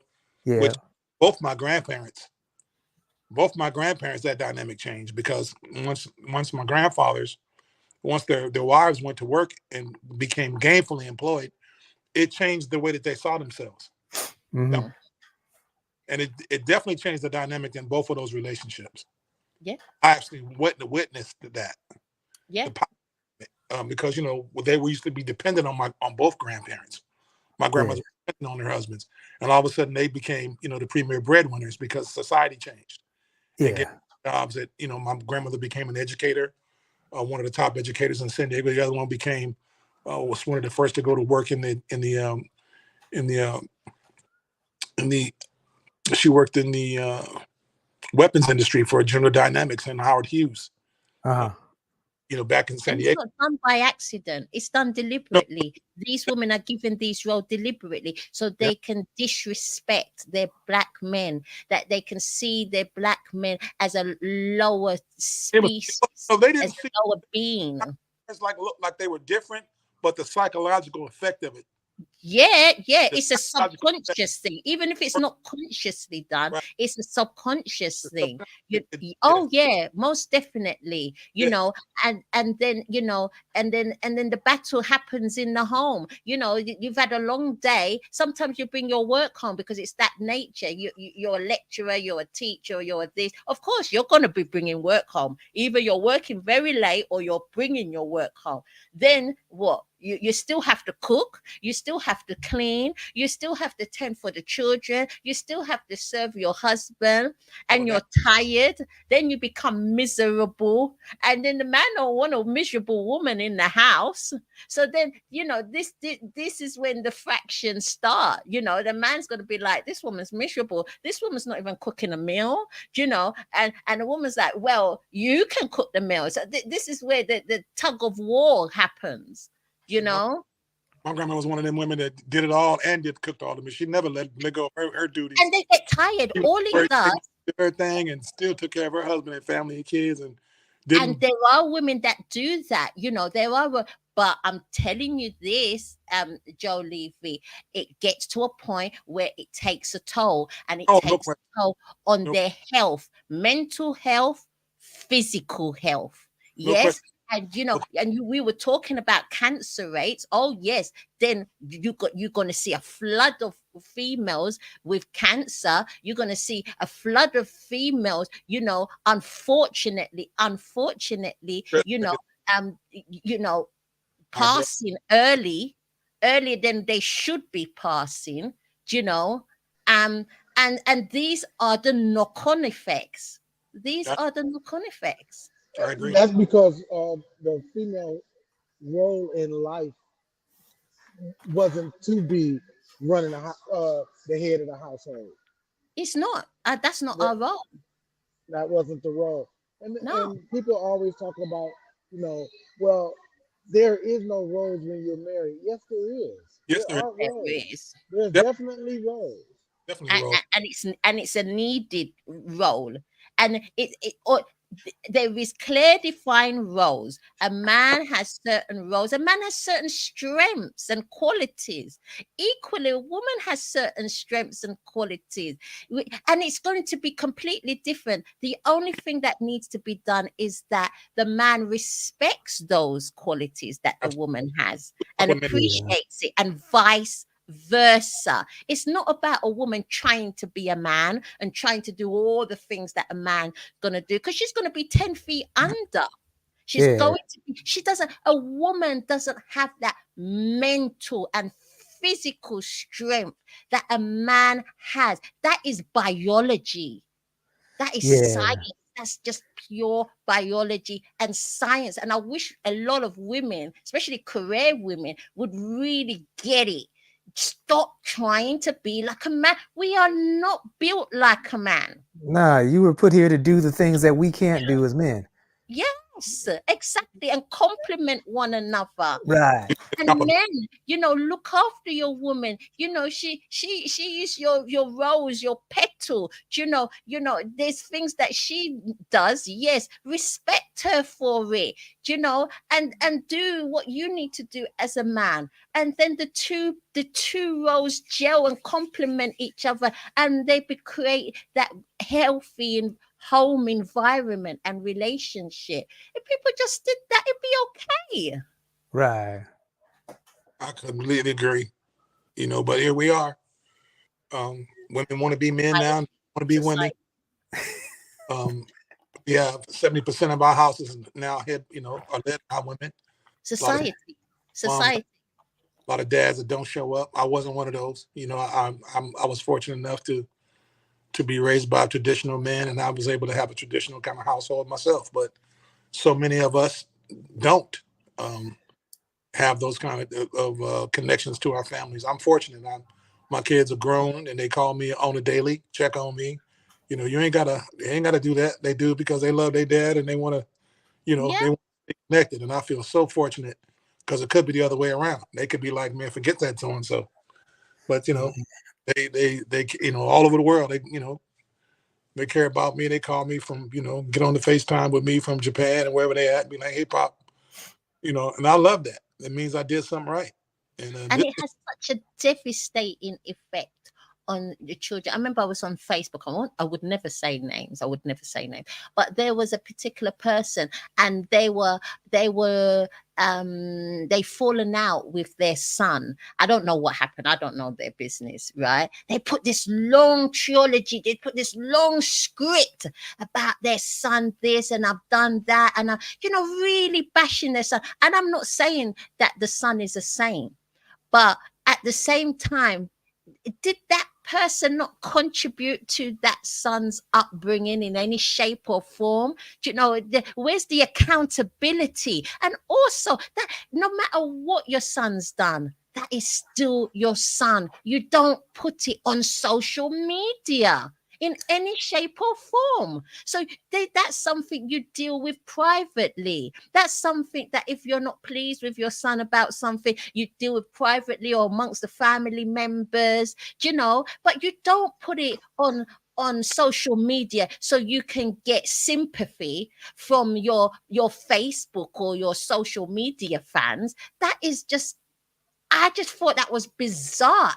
And if the person recognizes who they are, well, all I can say, if the cap fits, you can wear it. Bob Marley. Because I haven't called it today. The cap fits, you must wear it. Yes. I agree 100%. And I see that way too often on Facebook. People put their grievances about their relationships, about their spouse, or, like in this case, about their child. And it's just trifling.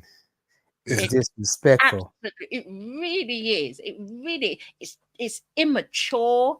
It's disrespectful to themselves as well as to their child or whoever they're talking about. It's I'm going to be extreme. I'm going to say extreme because it is extreme. It's disgraceful. It's disgraceful. You just don't do that. You just don't do that. I'm sure they have enough close family, friends, or confidants that they can talk to, and to get their healing or complain to. You're fine, but not in open forum like that. That's just unheard of as far as I'm concerned. That's just my opinion. Yeah. So we've talked about all this.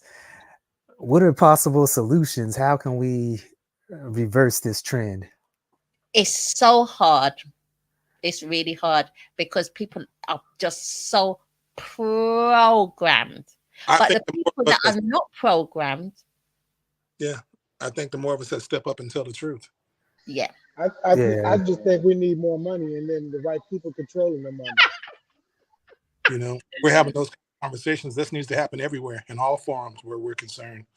Yeah. It could be one message from all of the podcast hosts and creators.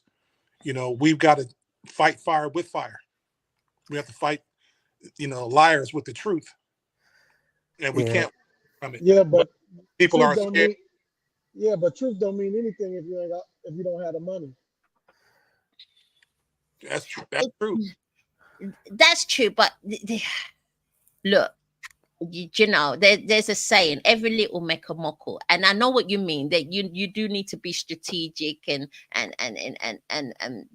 you do need allies, you do need to spread the words, but it's not just exclusively money, DJ1, because if we keep saying we need money, if all of us keep saying we need money, we need money, we're not going to do anything, because many of us don't have money.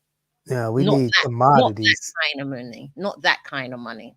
Yeah, we need commodities. We need to grow our own food as a community. Absolutely. Yeah, need to set up some sort of co-op thing so we can help each other out. That's how you build right there. Distribution network. But the thing about it is, now you can't even get seeds. Monsanto has figured out a way to pretty much monopolize the food growth here. You can't get, you can't go and find tomatoes, organic tomato seeds, and if you go to other countries, they won't even let you bring them back. Yeah, you go to other countries and get fruit and get the seeds and bring them back, and then they catch you with them. It's a problem. Wow, in the US. Oh, very much so. Wow, you guys are really strict, isn't it? There are 4 countries in the United States that own 4 companies that own everything: the banks, food, the pharmaceutical, the automobile industry, the movie industry, the fuel industry, the power industry, the construction industry. 4 companies own it all, and they own the government. They own all the lobbying. They own the Congress. They own the Senate. And they bought it under Obama. So we got a whole different country now. That's what this whole COVID thing was about. They told people that they had to take an experimental drug and made it impossible for you not to do it. Well, let's not say that they let's not only say that they bought it under Obama, because the president usually don't have no hands in any of that. They have knowledge of it. I'm not blaming Obama. I'm just saying that Citizens United was a piece of legislation that allowed corporations to contribute and buy the government. That did happen under Obama's watch. The Citizens United, now, don't get me wrong, he was objecting to it. He was right on the podium and made a big speech. That's what I was about to say. But he heavily objected to that. He did. But the reason why they passed Citizens United and on his watch was because he became president with public financing. And they wanted to make sure that never happened again, and used him as a poster boy to push that agenda. So now you've got where the people now, you don't even choose a president. A president is put before you to vote for. We don't choose our candidates anymore. That's what makes this Joe Biden Trump thing so sick to people. We got 60 million Americans. Who said Joe Biden got to be president? Well, the DNC said, and the DNC is owned by the banks, who's owned by BlackRock, who's owned by Standard Oil, who's owned by the same 4 companies, and they're telling you who your presidential candidate will be. See, this is the thing now. And so that's why I'm against this thing about prosecuting Trump and not allowing him to run. It's not about allowing Trump to run. It's about allowing democracy to stay alive in America. If we want to defeat Donald Trump, we should defeat him at the poll. I'm not afraid of Donald Trump. I looked at his administration. I didn't vote for him, but I liked some of the stuff that his administration did. He didn't become a racist till he became president. A lot of brothers and sisters was pro Donald Trump before he became president. I didn't see him as being no more racist than he certainly wasn't more racist than Joe Biden. But Joe Biden has done things that absolutely destroyed our community. Brother, I have to respectfully disagree. Trump is on record for decades, starting from the lineage with his father and their policies that are in writing that were racist. So he's a longtime racist. I mean, it's documented. On that, because racist is as racists do, and he did it. I'm looking at the policies. He's been consistent with it. I'm just looking at his policies. I mean, I saw the brother man open up sports arenas. I saw him support Black artists. I saw him support Black athletes. I saw him pay them well.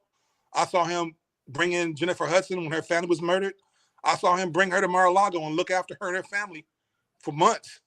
I mean, everybody's prejudiced. I ain't gonna get that wrong. And everybody's got an agenda. I would think Trump is more of a businessman But Joe Biden absolutely hates black people. He's legislated for 40 years to our demise. He's the one that put those laws in place to put drug-affected black people behind bars for life for being for selling weed and for being addicted to crack, which they put in our neighborhoods. Him and his government officials ran that stuff through our neighborhoods and made us crack sick, and then made laws to separate crack users from white powder users. That's what racist is. Well, that started with Ronald Reagan. That's what racist is. I'm just saying that this Joe Biden was he was right there in the Congress since 1973 as a senator. I've watched him his whole career, him and Hillary Clinton, from Barry Goldwater on, and they hated us. I've listened to his words about our families, about our mothers, about our kids on the floor of the Senate. I've heard him, the speeches he's made in 76 and 79, 80, 82, 94. That man cannot stand us. So I just see business as different. There's no white man anywhere that loves us. Right. But racists are as racists legislate. Donald Trump, first president in history to put hundreds of millions of dollars into black education. I'm not a Trump fan. I'm just telling you what the man did. That man wrote the check to black universities so they could have money to bring in more black people to educate. That man put $500 million on opportunity zones in poor communities so that the banks could lend to black business. Obama didn't do that. So I can't say he's the most racist president. He's stupid as hell, for sure. But it's certainly not the most racist, because racists are, in my opinion, as racists legislate. And when you go out and make laws to hurt our community, to lock up our brothers and sisters and mothers for life, for being drug sick, you're a racist. And you have to remember, my brother, a lot of the things that Obama did not get done were because the Congress and Senate didn't let it get done. Well, now, I agree with you on that, but here's the thing about Brother Obama. He had 2 years where he had a blue Senate and a blue Congress. Yeah. 2 years. He used his capital to pass Obamacare. He didn't use his capital to lift black folk. He used his capital to make sure that the health in it. Now, I'm not disagreeing with what Brother Obama did. I just look at what his policies were. I look at every president for what they actually do. So you don't think Obamacare helped black people? I think this. I think but before you say that, because I feel like Obamacare was for black people. It was. He couldn't do was say this is a healthcare bill to help black people, because if he had said that bill would have got struck down all the way together. It would have got it got halfway struck down because they put his name on it, but it would have got all the way struck down. And had he said, "This is to help the black communities, the black people," that's why he made it general. That's why when he got out. When he got out of office, that's why they named it the Affordable Care Act. Affordable Care Act, because they didn't want to do any. They didn't want anything with a black man's name on it, Obamacare on it. And then they changed it to Affordable Health Care Act, but they changed nothing about the plans. They kept everything the same. They just changed the name. Well, here's what I would say about Obamacare, and you tell me if you think this is true or not. When Obamacare passed, the first thing that happened was they changed the tort laws against doctors. Now you can't sue a doctor for malpractice. Number one. Number two, they went from health care to managed care. You've heard that word, managed care. We no longer have health care. We have managed care. Managed care allows doctors not to even see you. Yeah. They get you prescriptions for medications. So now, all of a sudden, we're the most pill-taking country in the world. They killed 60,000 Americans with prescription drugs last year. 60,000. That's enough to fill 3 arenas 3 times with dead bodies of prescription medication in our, quote, managed care system. So what Obama did was make sure that everybody pays the healthcare industry lobby. Now they get a check from every American every month, and they give us nothing. But wasn't that an addendum into the healthcare act, because people was so worried about it being more socialist healthcare than actual healthcare because they were worried about, oh, it's going to be like the healthcare systems in Iran and Russia and You all these wish. other socialistic countries. You wish. But We wish. so they threw that in there to change it up because from what I understand, the plan was to give everybody health care, period. Regardless of how sick you was able to go to the hospital and see a doctor and get help and get taken care of. And then they made an Nobody addendum because trying to they cure. See, our health system is not based on curing you, making you better. It's based on making you broke. It's based on making the pharmaceutical companies money off you. That's why they give you. If you go to your mom's house right now, anybody got elderly parents? How many medications are your elderly parents taking? Yeah. How many bottles of medication is on each of them's nightstand? How many folks got to go and pay $300, $400, $500 a month? and what he was saying, I agree with that.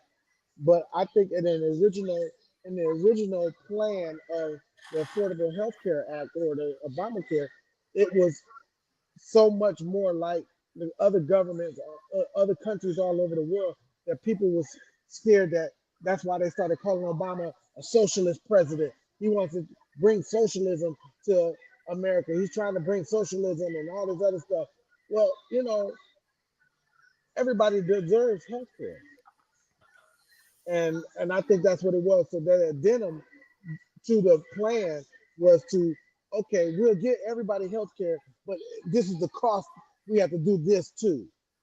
So yeah, I just have an issue with when people try to make it seem like Obama didn't do nothing for the black community when a lot of the things he could do, he he did, but he had to put a different name on it.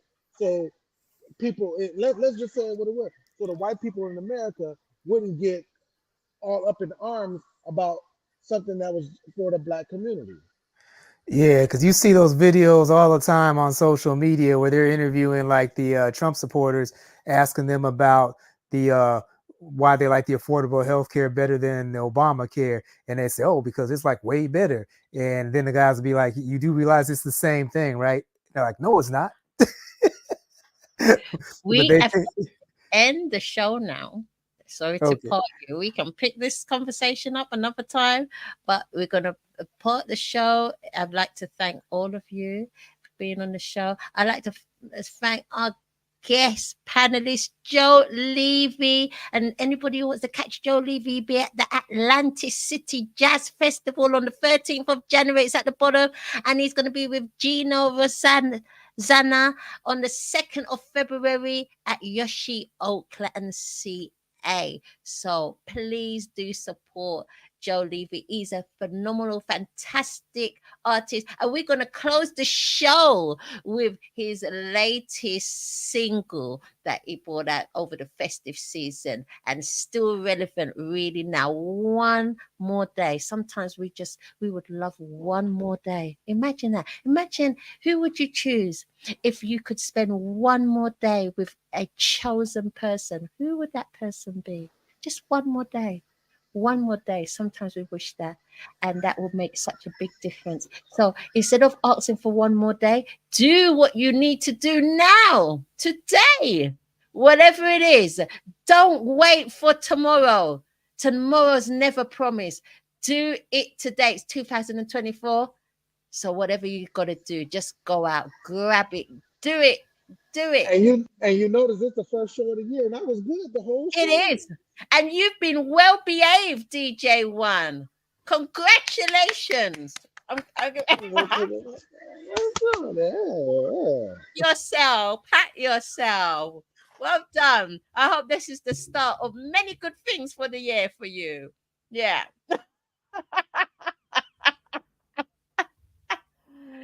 And you guys, it's lovely to see all of you guys in the new year. Gary, Boozadelic, DJ One. All right, y'all. It's been fun.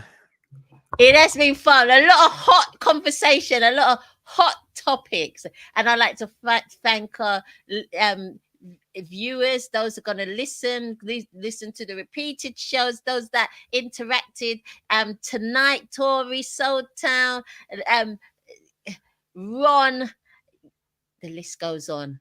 Thank you. Happy New Year, everybody. We are closing out with our beautiful Joe Levy. One more day. One more day. Thank you. Bye for now. Peace, y'all. Peace.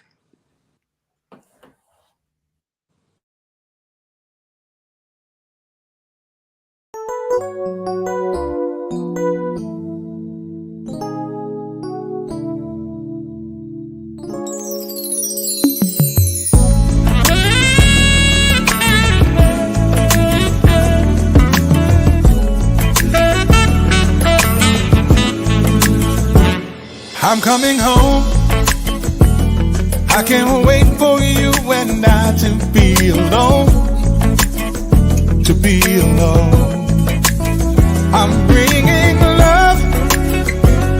It's that special kind that we've been building up. Special love. I see the passion in your eyes. It brightens up my sky. Life doesn't feel so far away.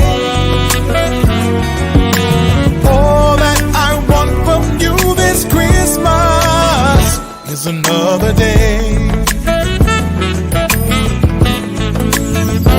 I'm keeping it real. I'm infatuated with the way this feels.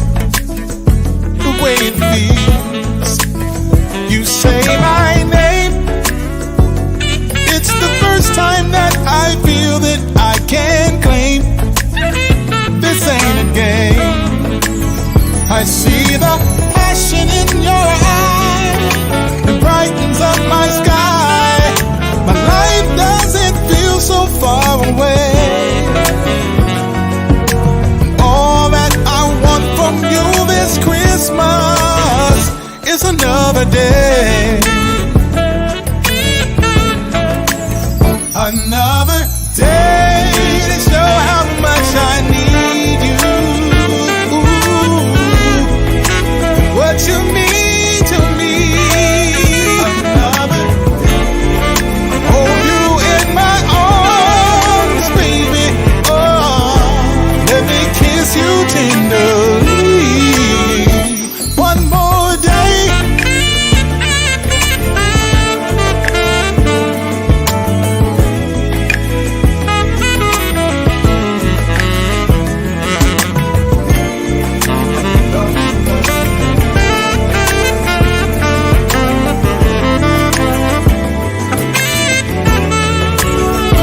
That's my wish, my Christmas list is to give